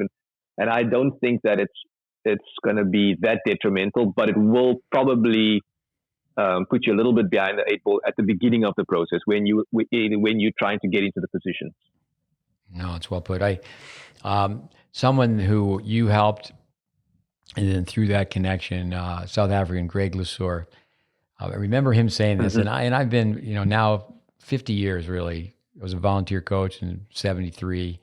So I've been doing this a long time, and I remember him saying, say college players who pretty much have a built-in job. If they played high-level college tennis, they have a built-in job if they want to be a teaching pro. The consumer falls into that trap. I need to have a glorified sparring partner, even though, coming back to Greg's point, he said, well, college players, a lot of times in practice, they've been doing down lines, cross courts, playing tiebreakers, and they're a long ways removed from, what it was like when they were, say, an 8-year-old kid. I always tell people, if you want to know what Roger Federer was doing at 8, ask his mother or father. Don't ask him. That's just people don't know exactly have a handle on what they did at a really young age. But I do think gosh, so few people. I said this to some juniors last week. It just took a minute and they were watching some college football. Last week we had 8 visitors from 7 states. So we're up here in the mountains, and some people from Mississippi, they wanted to watch Ole Miss football game. And the next day I said, how many college tennis players make it to the NFL, or college football players, how many of them make it to the NFL? And I mean, it's so difficult to play college tennis and then to go beyond that and play pro tennis. But, people who've played like you have at the ATP level, you've played all the majors. Did you play on every center court? I played on every center court except French Open. I've actually hit a few times. I mean, I've actually played tennis on every court. I'll say that. I've hit balls. But actual matches, I've played on Ash. I've played on center court at Wimbledon. I've played on Rod Laver Arena. I've played on all the great courts that are out there. I did hit on Philippe Chatrier, but I never actually played well enough at that French Open because you really need to be in the quarters or the semis of doubles before you have a shot on getting onto center court, and I never reached that level in Paris. With here's a tangent. Graydon Oliver, Dave Anderson and I worked with him when he was a younger kid, and Dave Anderson called him Hollywood. He really wanted to have good-looking strokes. Maybe it was because he never had a hair out of place. I'm not sure, but Anderson gave him that nickname. But I remember he played on every center court, which is quite an accomplishment.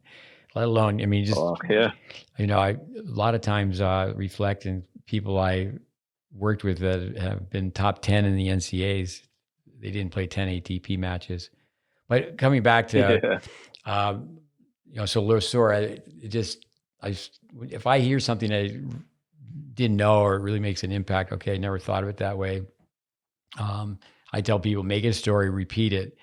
So, when people have gone, they've been so far removed from junior development, being in the trenches. I've heard someone recently call it, I think it was Anderson, call it the dirty work, where it's not easy to, kids got a Western grip and the butt of the racket's almost hitting their earlobe. And so, I can help this kid with his forehand, and he's been swinging it that way for 5 years. But the top players, I think throughout tennis, they'll get top jobs. Say if someone just was a really good college player and they become, just hypothetically, they're the director of a tennis club, country club. Many times they're making a percentage off of what all the other staff members are producing. And many times because they have a playing background at the college level, they're on the show court, they're on the pro court, and they're hitting with the better juniors. But I like to get into early childhood development. I think it certainly your 2 kids, Carter and Reagan, ECD, early child development. I've said before, I said, Raven Klaasen might be the only person on the pro tour who could teach people to hit off a cone, teach people that, swing a sock and drop hit a ball, and what's the significance of hitting a ball in an alley. I tell people now I'm heading towards 70 as I feel like I'm qualified to be an athletic director at an elementary school. Unfortunately, elementary schools don't have athletic directors. And, teaching running mechanics and teaching kids to catch and throw. And it's really not that complicated for someone to just have the body balance for golf or the body balance for tennis. And, can you do these few things with a soccer ball? Can you, just sports in general at a really young age. But I do think that's, you as a commentator, you have the base of knowledge. I mean, say, for example, you get a right-handed player, they're on the ad side, and they're going to poach, they're crossing over into the deuce court, and they just got a strong continental, and their elbows into their body. And they were actually taught that, continental grip, elbow in, racket face open, and they're poaching. And they got to totally realign their racket to aim at the net person, say the right-hander's right hip. So when it comes down to high-level tennis, if you don't have that base knowledge, if you don't really know the nuts and bolts, so that's what we refer to as the mechanics of strokes, But let's just, why don't you just share some thoughts on early childhood development for your own kids and for, for us, the base of the triangle, what we've put together, and obviously you lived it. I could just the 8 pillars, and there's so many more, but just the 8 pillars with Jacobson, who's a South African with statistics, or Vandermeer, South African with progressions. I know you spent time with Braden, but why don't you just start on some thoughts with early childhood development? And I know you got up at 5 a.m. We'll stop when your kids, we hear them in the background. Yeah, look, it's with regards to my exposure to early childhood development, I haven't had enough time on that because, again, unfortunately, if I look at people in general, it's very difficult to get someone to not think about the end result, right? With your own kids, if I think of Costa and Reagan, I invest time with them. I'm happy to wait for the next 15 years to see where that might go. I'm going to be part of their lives forever. But for your general person who gets into tennis, who wants to be coaching, the end result is as exciting as what they're doing on a daily basis, right? So it's hard to sell that early childhood development to many coaches, especially guys who have had success and want to be like, well, I want to be involved at the highest level. So to do work at 5 or 6 years old that you might never see the end result of is probably the biggest hurdle you got to get over, right?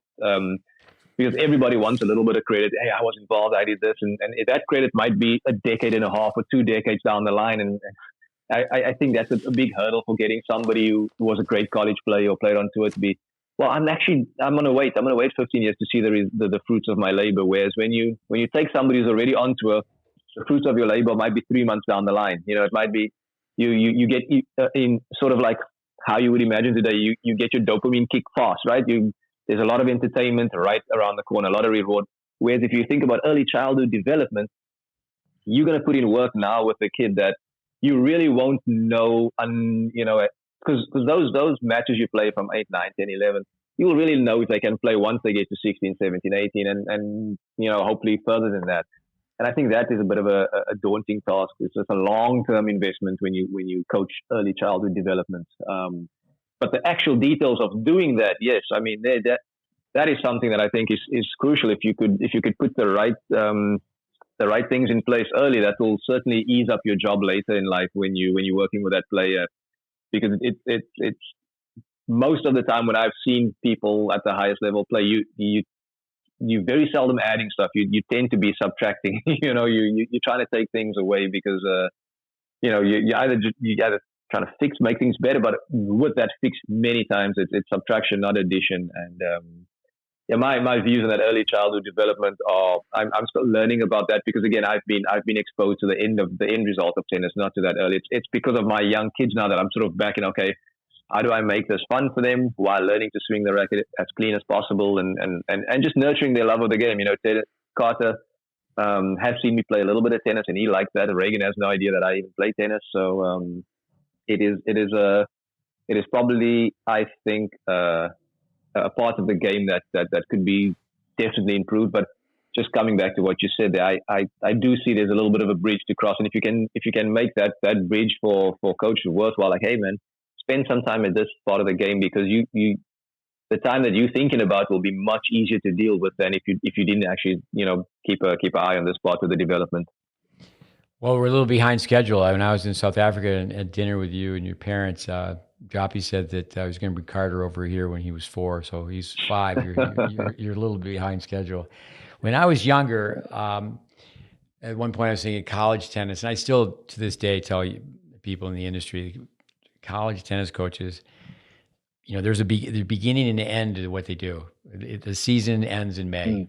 With junior tennis, it just goes on and on and on. And I think that closure, and you're shooting for it's kind of like a hockey team shooting for the playoffs. Can you imagine a hockey team or a football team? Well, we're not going to have the playoffs for a decade.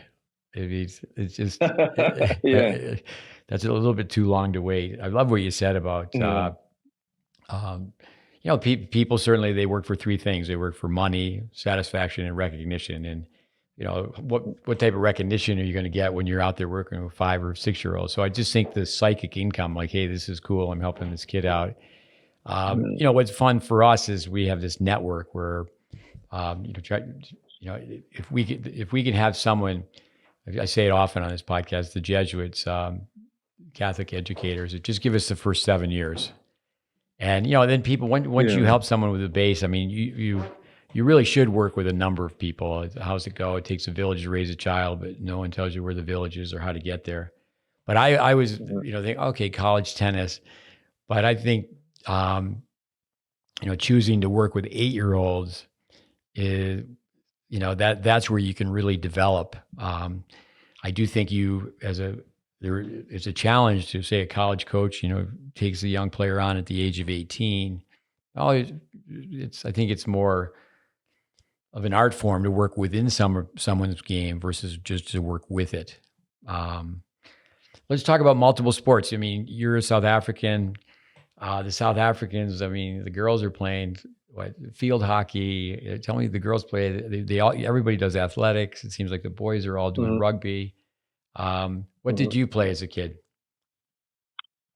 I mean, I played until I left to Johannesburg. The year I turned 15, I played rugby. I played cricket. I did some athletics. I played squash.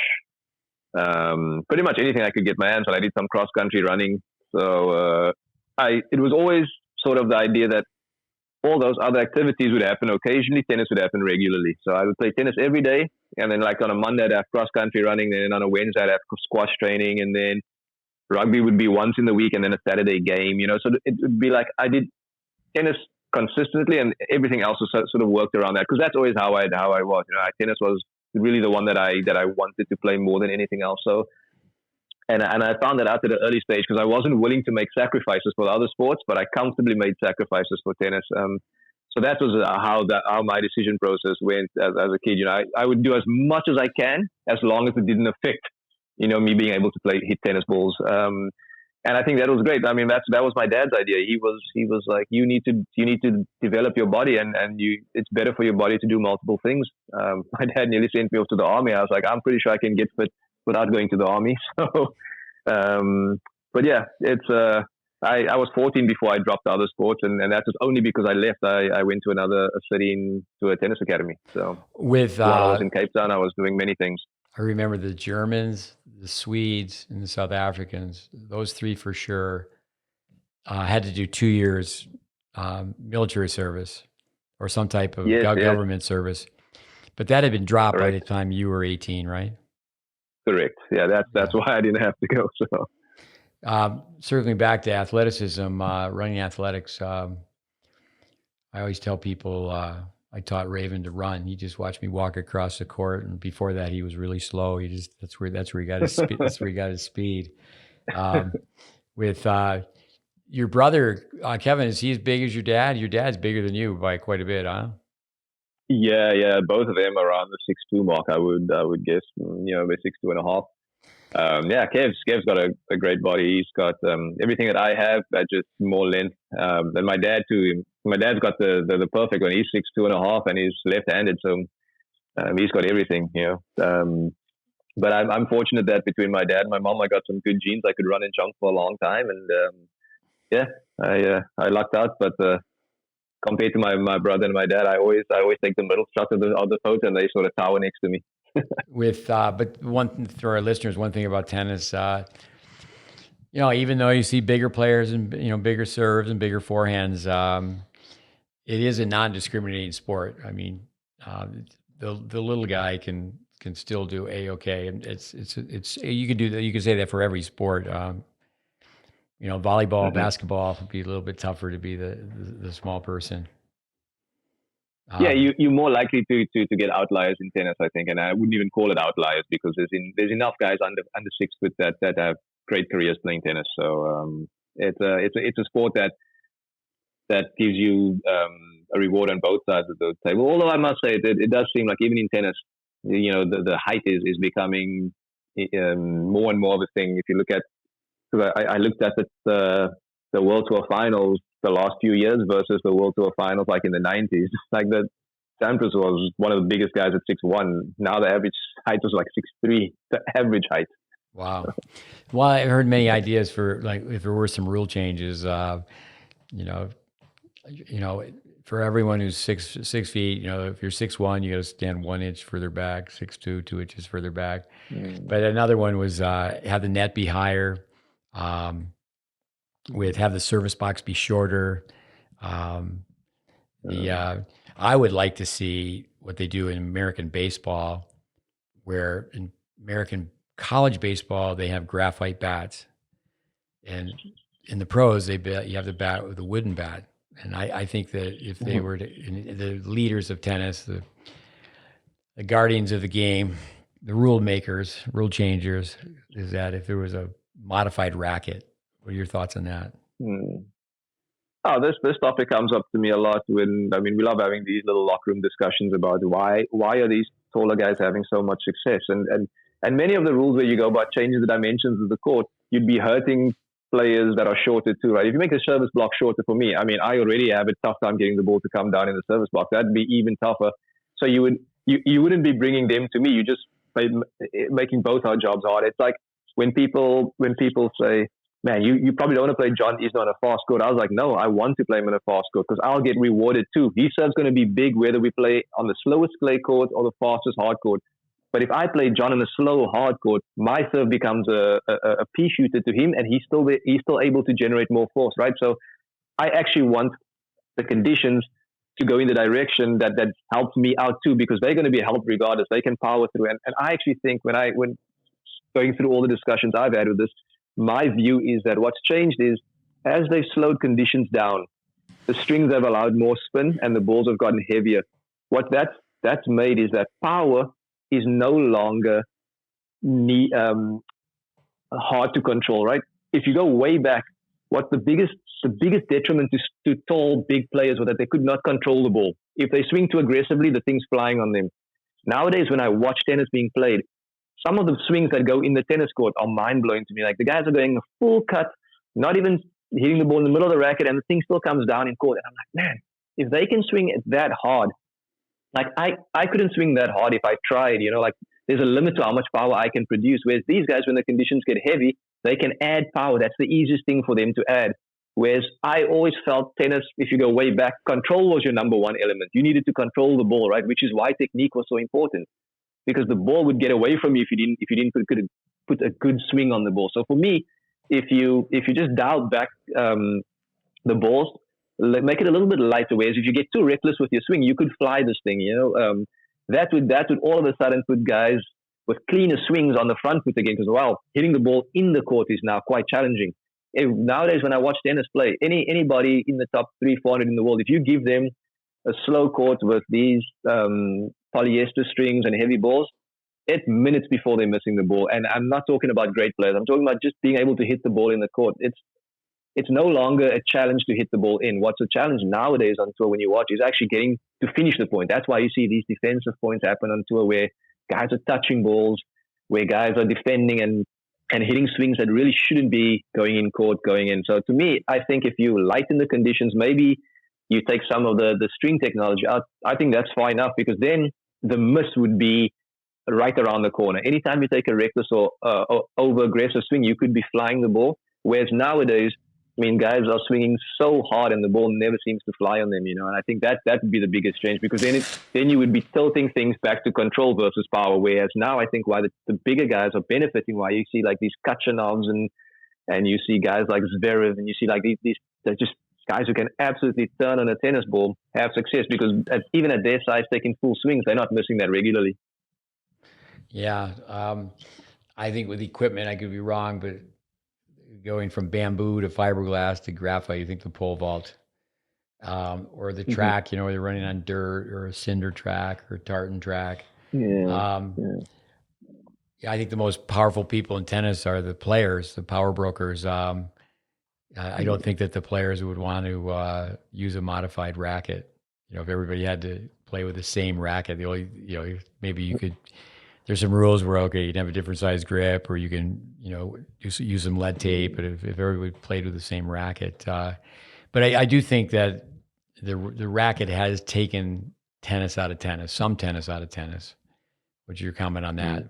It's just like, it's like Chris Clore, who we had on as a guest. He spent a lot of time with us. I like his line where he says, and you see these 12-year-old kids, they hear serve +1, they arch their back, toss over their head. So the serve's not big, but the ball jumps up. They think they're hitting, a big kick serve, but there's no speed on it. They're just throwing the ball way over their head. And for our listeners who teach tennis, a lot of kids who have a palm up serve, that's how they start to eventually get the edge of the racket. It's not like they properly change the mechanics of the serve.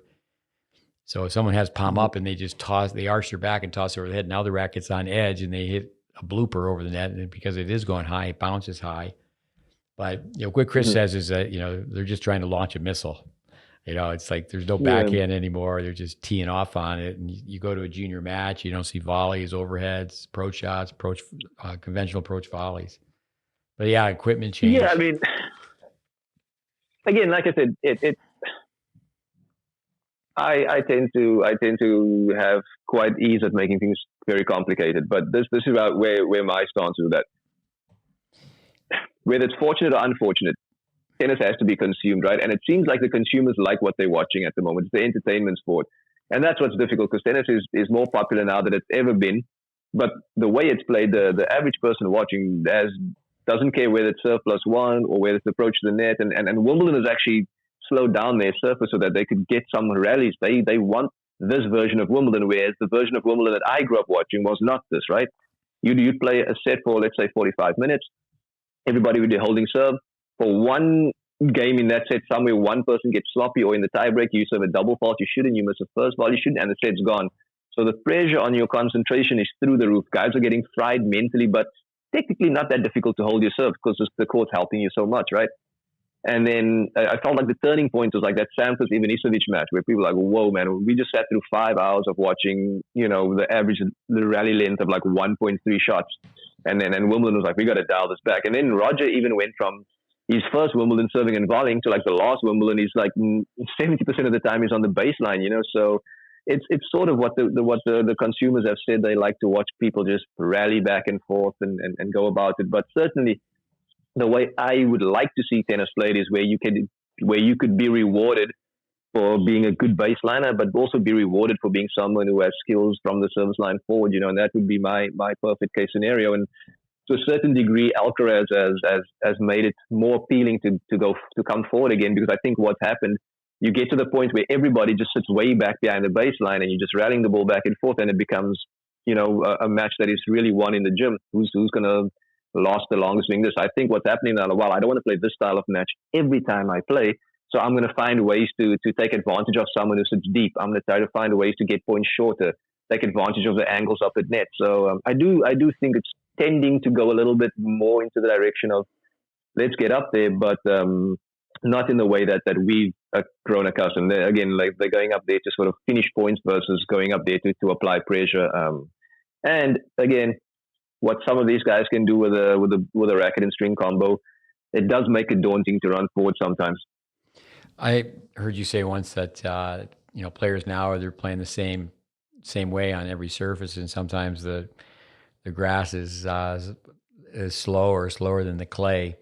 With Alcaraz, we had put this up a long time ago, but one of our interns sent it to me and said tennis would be so much better if everyone saw and understood this, and it's a Roger Federer's wrist at the impact. Braden was doing that years and years ago. And I can remember when Agassi first came on the tour, and everybody thought he was just doing the same thing that Borg was doing, coming over the ball and, bringing your follow through down to your pocket. And, by the time they do that, the ball's, 10, 15 feet on the way to the net. But just understanding, the nuts and bolts, I say it all the time, Sampras, his last official match, he served and volleyed 104 times, but people didn't copy Sampras. If they did, we would have had serve and volleyers. Or Navratilova with her one-handed underspin backhand, 9 Wimbledons, and to take a tennis group, can you name 9 people that have hit that shot since she's retired?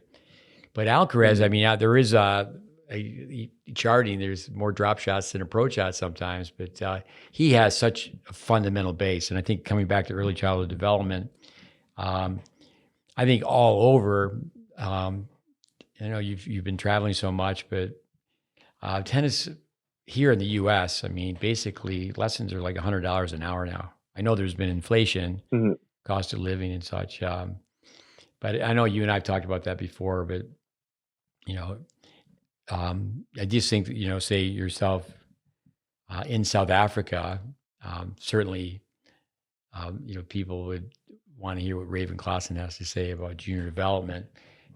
With it's just it's so expensive. People in tennis have to become united. It shouldn't be so much infighting where, you know, I think it's really wrong for coaches to be at junior tournaments handing out business cards. Why don't you just find beginners and develop those players instead of recruiting at the grassroots level? But what are your thoughts on the cost of tennis?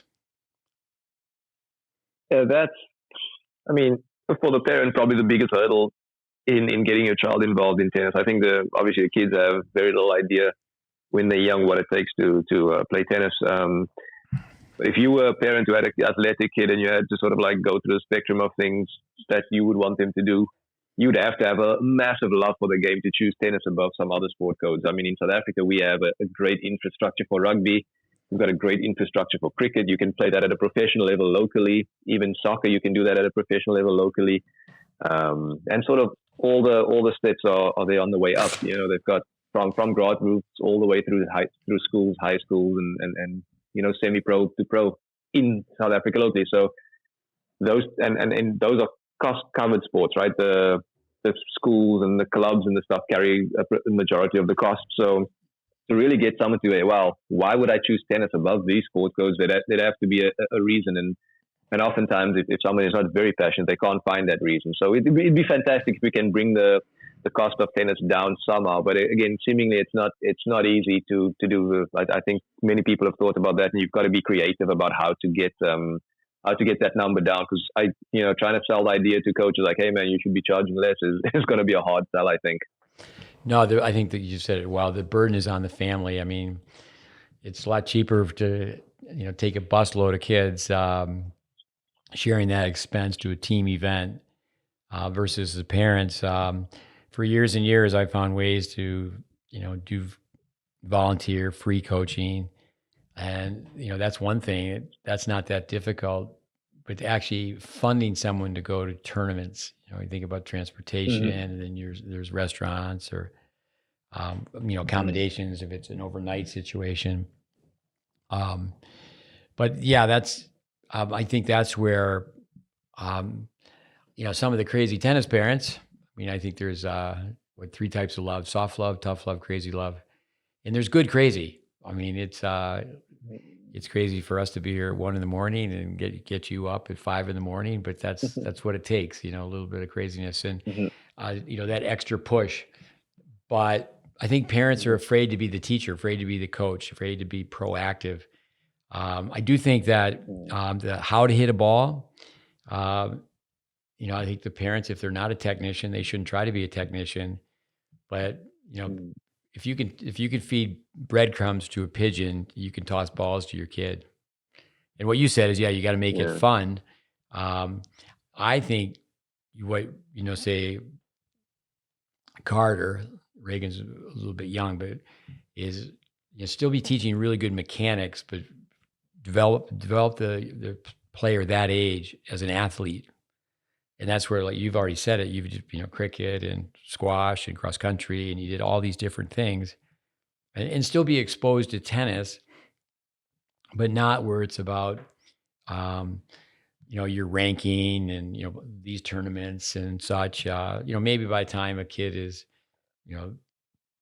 10 at the earliest, 10, 11. At one time in the U.S., they dropped 12 and under rankings. And, the people who were opposed to that said, well, some kids, if they can't compete, they're going to find something else. I mean, they want to compete. And I do think that's where a parent knows their child best. And, but, to have them compete where they just don't go down the road with the wrong grip for a long period of time. In this country, the first ranking you could have when rankings first came out was 13. It was 13 and under. And a lot of times, but now by the time a kid's 13, they've got a lot of ingrained bad habits. But no, I really think with Yeah. your background, as a Davis Cup would be the title of a captain or a consultant. You could be a representative, ambassador. You could do so many things. But I really talked to your father about that. We certainly had a couple conversations on, Raven, where you are now, post career, is to just simply be an educator. I mean, I think that word in itself, education, is really the solution. If we have better teachers, and I think that's the first thing, is that, as far as adaptive behavior, not everyone's a coach. Not everyone's going to be, okay, I'm going to get in here and get in character development. I'm going to wire this kid differently. Going to, convert them from being a couch potato. But, just to have the information, in our country, I would say that baseball certainly is not as popular as it once was, but, everyone, Little League Baseball, okay, this is the stance. And, there's some things, okay, we use that term in tennis, which comes, I think, from American baseball, your strike zone. It's a strike. If it's not right in here, it's a ball. You don't swing at it. The umpire will say ball. And, get the ball up high, get it out of their strike zone. And most kids, when they naturally go down a sidewalk, left foot, right foot, left foot, they step on home plate, where the rule in baseball is you have to step to the side. And, now teaching tennis, we don't even use the terms from other sports. But, to have a youngster really develop the body coordination, like the Soviets, they always started with gymnastics. But there has to be, ATP, IT, that stands for average tennis player. That most people end up playing ATP tennis, average tennis player. And do they stay with the sport for a lifetime? Are they free of injury? That's the number one thing about efficient strokes. The strength of the individual will always come out. People will have their own style. But yeah, I just think that I would recommend, obviously take your time, but you could do many things, but the one is to work as an educator. But also, I think that the bottom of the triangle, as I mentioned earlier, someone who's played at the level you've played at, right away. I mean, you were actually with Lloyd Harris. He's the number one South African. What's his highest ranking? He's been top 30, top 35. He's been around 30, 31 in the world. Yeah, he's been seeded at Grand Slams.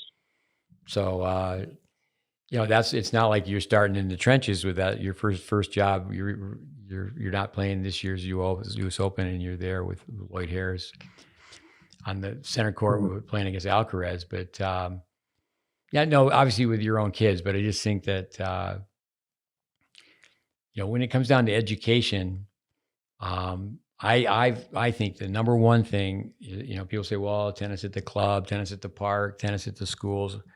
So many things have been done. It's not like there's any new ideas, but tennis in the household, the attitude of the household, the pathway, a lot of people in the U.S. Are playing tennis that have jobs as an IT. A lot of Indians are here, and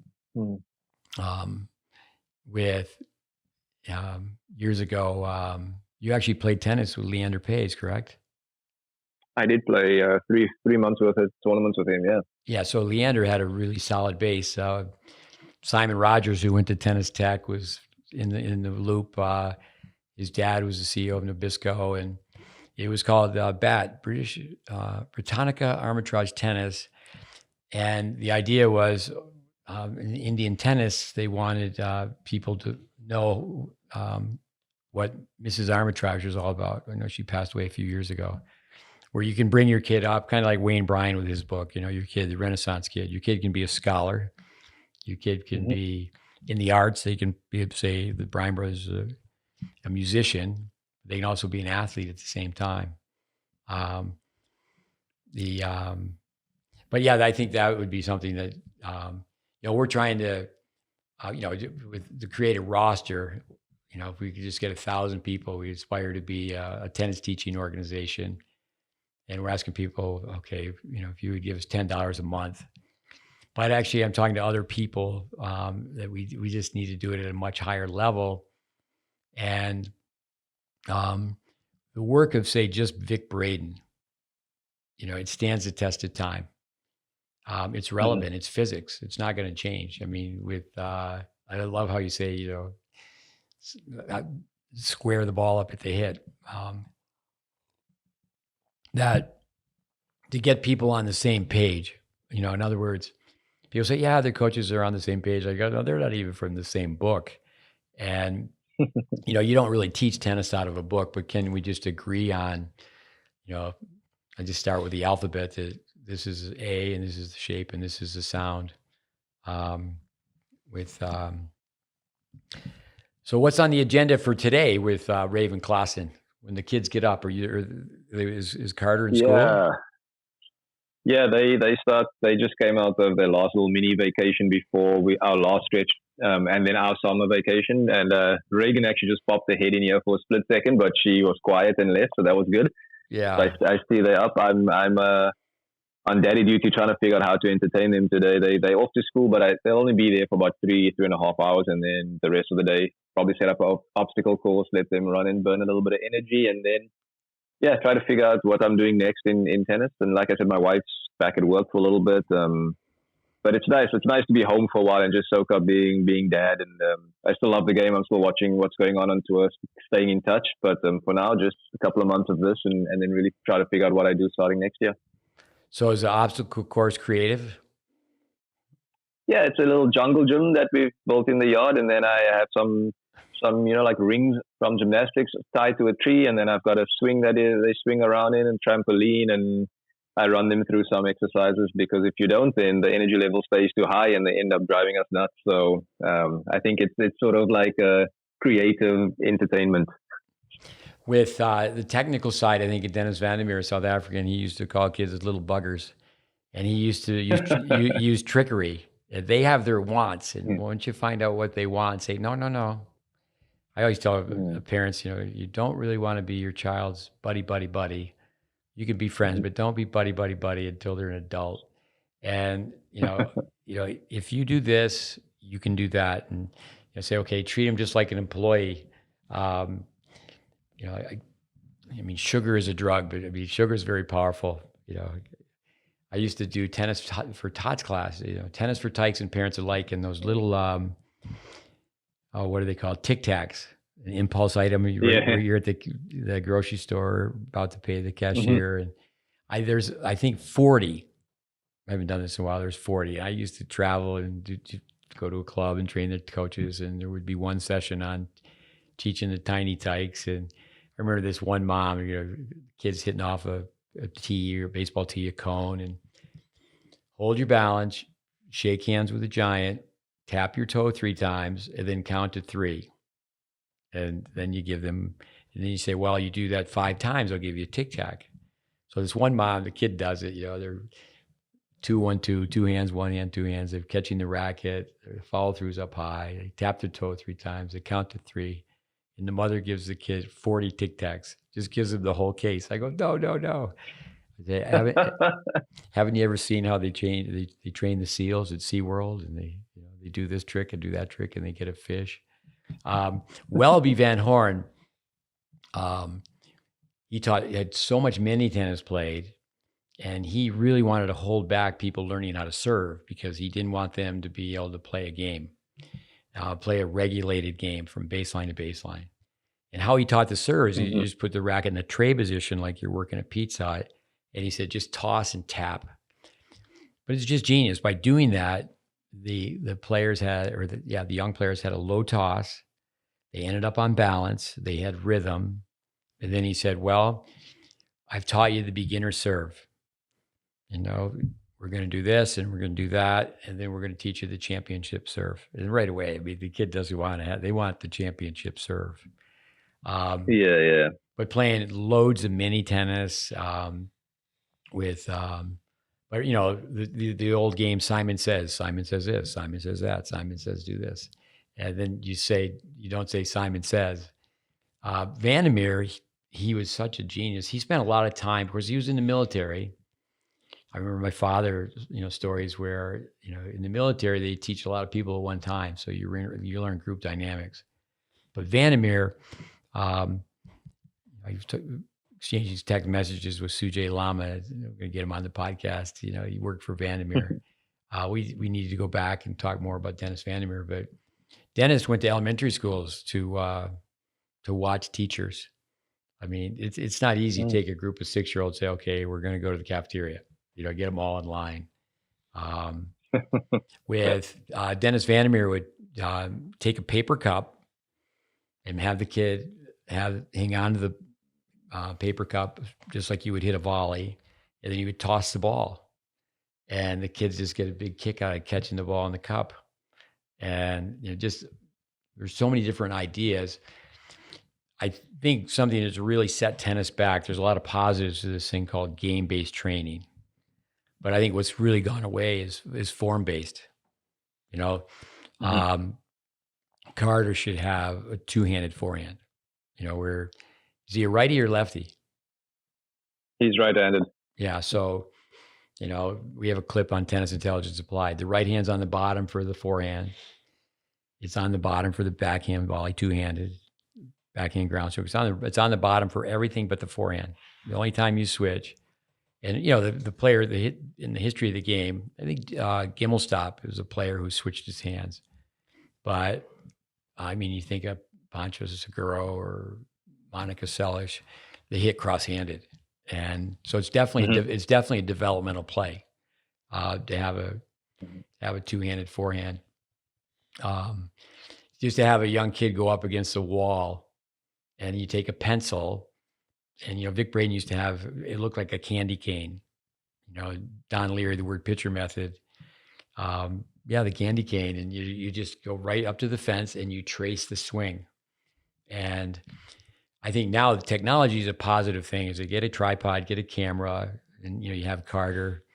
Okay, you got to do this. Oh, you want to be on the jungle? No. You got to do this 5 times. You got to do this 5 times.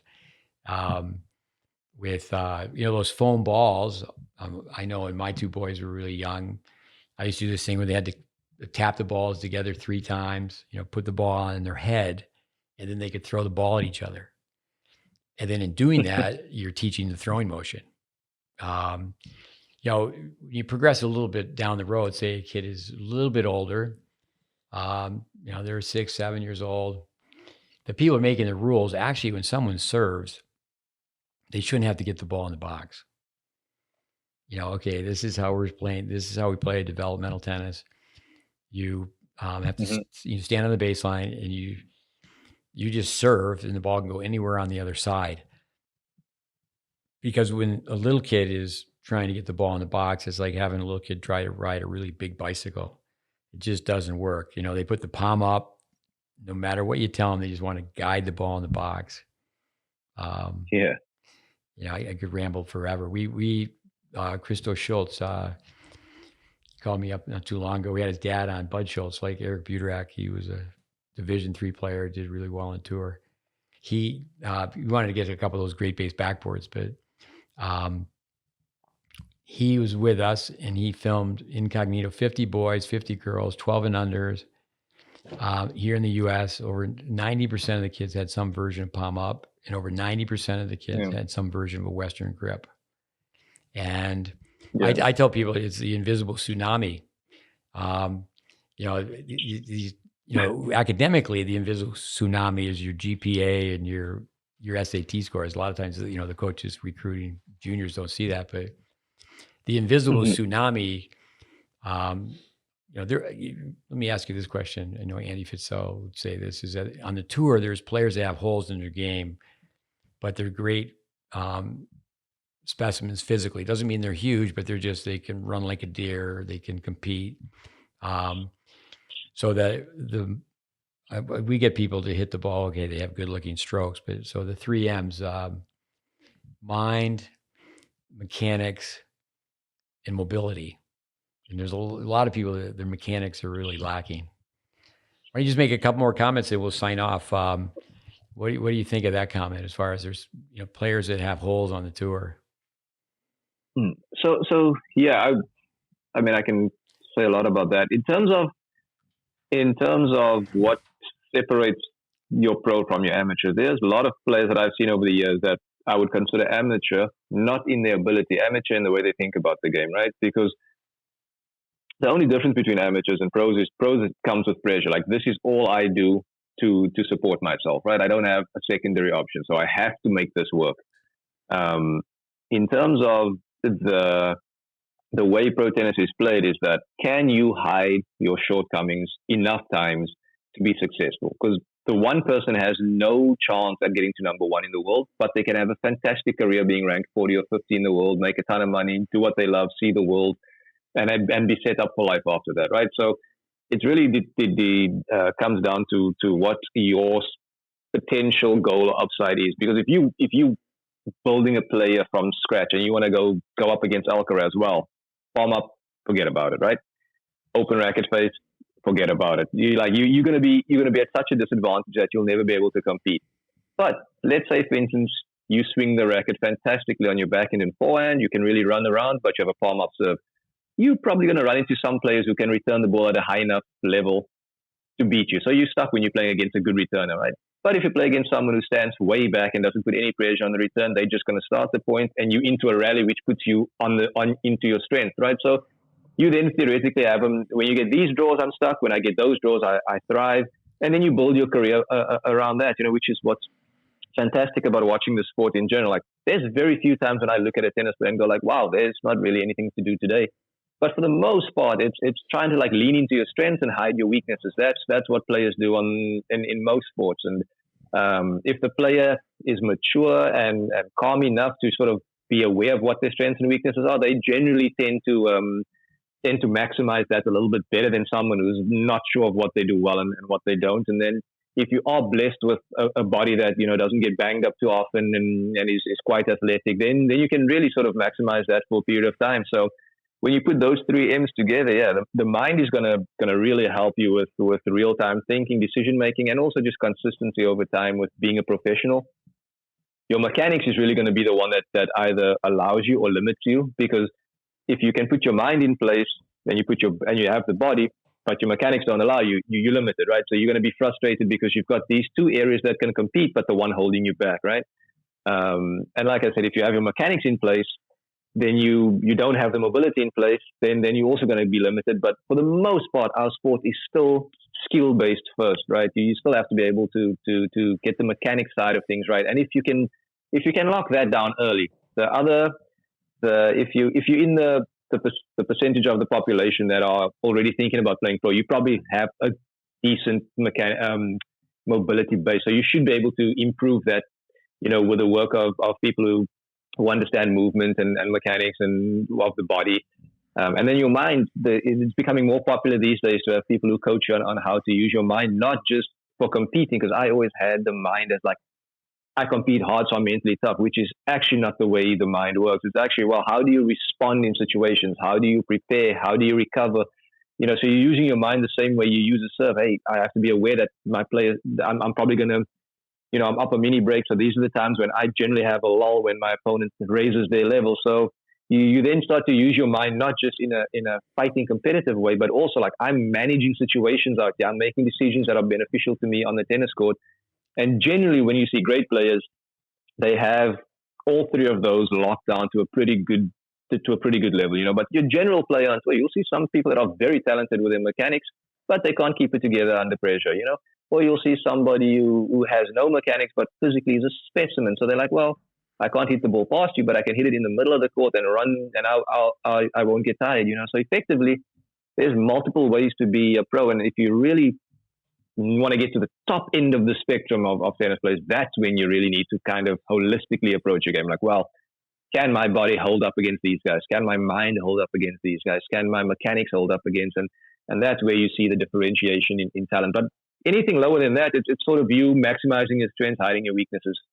Yeah, well put. Another way to say mind, mechanics, and mobility is just run, hit, compete. I'd like to ask juniors, okay, tell me what you do best of those three: run, hit, or compete, just to get people to stop and think. Actually, way back when Russell Seymour South African. He was in charge, and he sent some juniors to work with, and one of them was John Lafayette. And I remember I've quoted him many times. I remember saying, on the pro tour, if you have a weakness, they will find it. They will find it.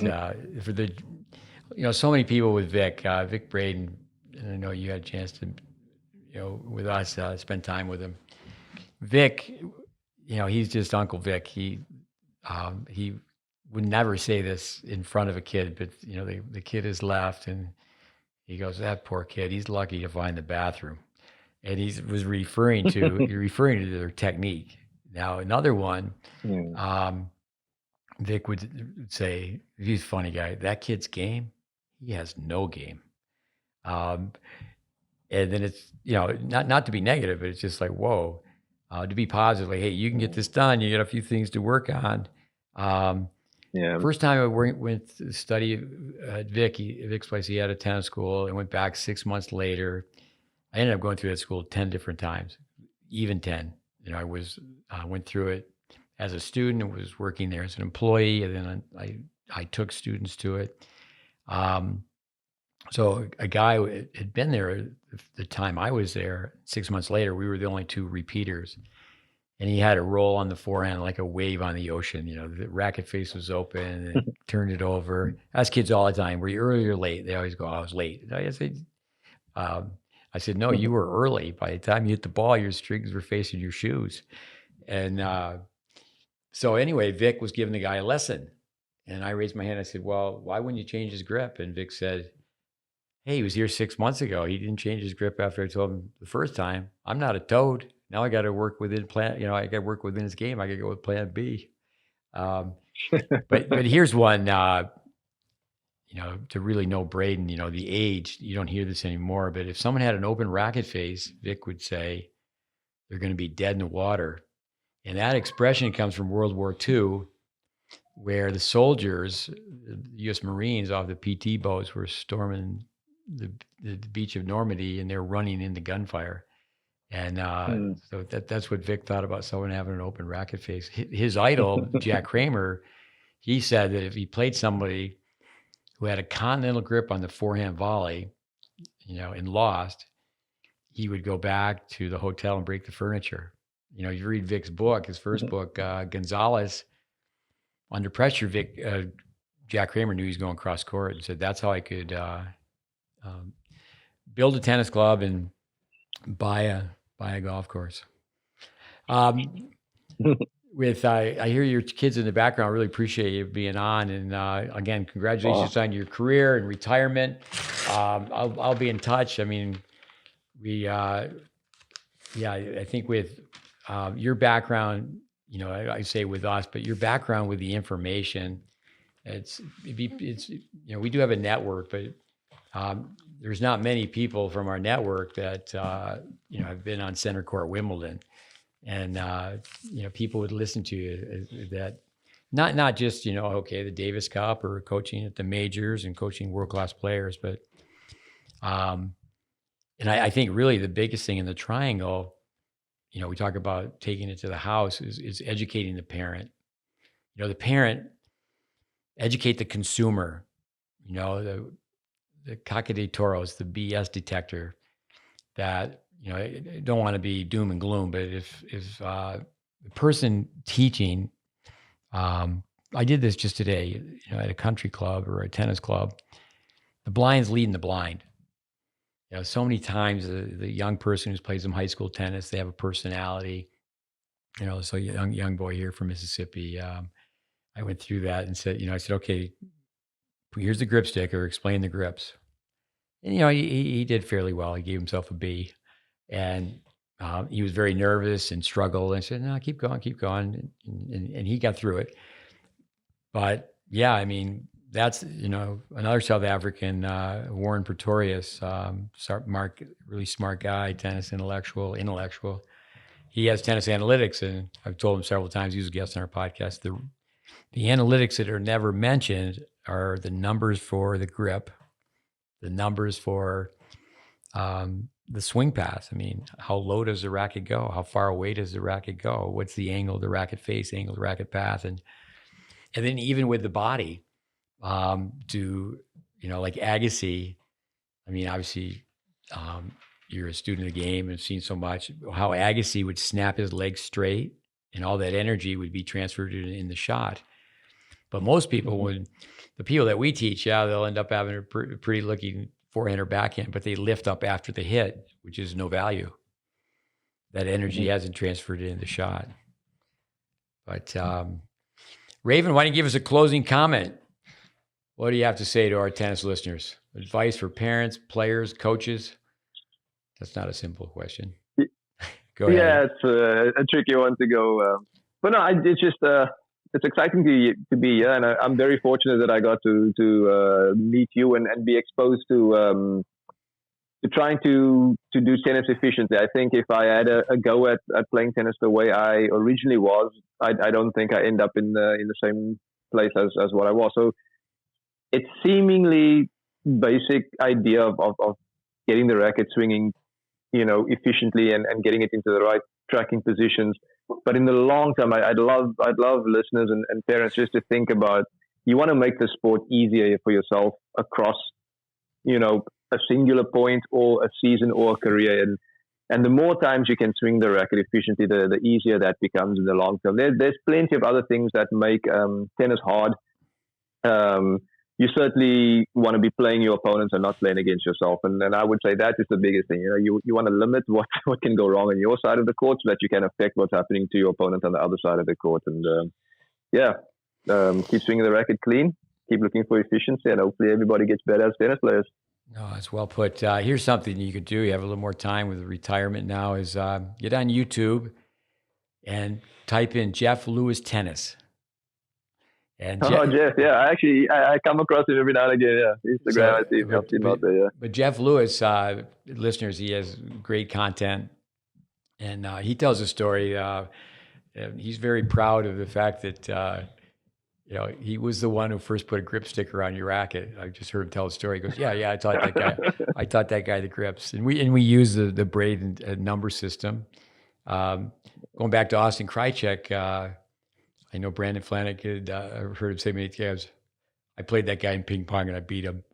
And then it's, how old was he? Here's something for the listeners. I mean, that line I use, I've been telling all the right things to the wrong people for a long, long time. With telling somebody the other day loves hockey and is a goalie. And I said, well, here's an original idea. Ice hockey goalie, play ping pong with two paddles. One is your stick side, and one is your glove side. And the Russian hockey player Tretiak was such a good goalie. They played ping pong for reflexes. And Bill Price used to go to in St. Louis. He used to go to the baseball park and he'd pick out whoever was athletic. And Chuck McKinley was one, and he said to the parents, "Okay, if he comes and watches me teach tennis on the weekend for a year, they do that in martial arts. You just observe for a year." Yeah. And then he said, if you play table tennis, but you play with the grip, and he basically wanted an Eastern forehand, Eastern backhand. So you played ping pong like it was tennis. But I've told people when you play ping pong, let the ball hit the table and then hit the floor. And then you have to hit a forehand, and then you have to hit a backhand. Mm-hmm. And it's a great drill for tennis. And, just to say, okay, then you compromise, coming back to Dennis Van Meer, you little buggers, you got to be right there. You got to police it or they won't do it. And say, okay, rally, do this 20 times and then you can play a game. And, and every time that, so people around the table. It's really interesting. The book Bounce is that, the guy who wrote it is, I shouldn't say ping pong, table tennis. And by watching people play, and it's been proven that you can produce myelin. Kids go out and watch people play basketball. It's just kids learning through osmosis. Are they like a Pete Sampras growing up at the same club with Elliot Telscher? Are they seeing good tennis? But yeah, I think that's great. Clean. I think that word clean. I don't think a lot of tennis people really know what that means. Why don't you just go through that one last time and then we'll sign off. Clean means to you?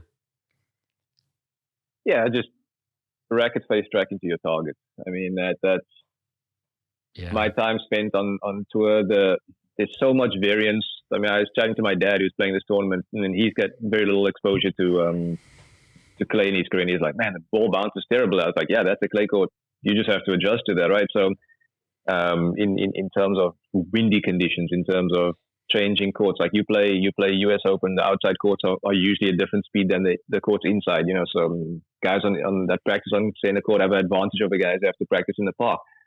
But again, you're trying to build in a little bit of flexibility into your game, and the more clean you are with your swing, the longer your racket's tracking to the target on any given swing, you just have a higher percentage or a higher chance of making that swing. So for me, when I say clean, I'm like, am I tracking this to my target when I need to be for as long as possible, so that even if there's a little bit of variance in sort of what's happening on the court, I still have the ability to produce a pretty good level of tennis. And again, generally, the cleaner your stroke, the more you can absorb on that side, regardless if conditions change. And so efficient racket face tracking into the target as long as possible. That would be the definition for me. Ed Weiss wrote Welby Van Horn's book, and I went up to Norwalk, Connecticut to help train tennis teachers. He's retired now, but very good tennis player. He was on our podcast. He was on a national championship team. He took the tape that Jeff Lewis made of you in Austria. Jeff and I were at some Tennis Europe tournament. And you were, what's the name of that tournament in Austria? Kitzbühel? That was in Kitzbühel, yeah. Yeah, what a beautiful place. So we hook up with you there. And what Ed Weiss did is he took from that one short video where you're demonstrating, and Jeff has you in practice, but you demonstrate, you do the 42-second drill, you demonstrate each stroke slowly. And Ed, here they come. Here comes the team. But Ed, very quickly, what Ed did is he made a pamphlet out of that. So I show up to train these tennis teachers, and he has a 12-page pamphlet, and it was all based on the video that Jeff made. Just amazing. But for our listeners, with the term clean, if they just watch you on that demo, and we'll put it up on Facebook. I guess we could put it on Instagram too. I'm not even sure. Maybe it's too long for Instagram. I don't know how Instagram works. I'm not on Instagram. Not really on Facebook either. But we post and we share content. But that clip shows efficiency, and I think people will praise you for your speed, but the overhead, the backhand volley. I mean the backhand return. You got to the point where you were a clean looking tennis player.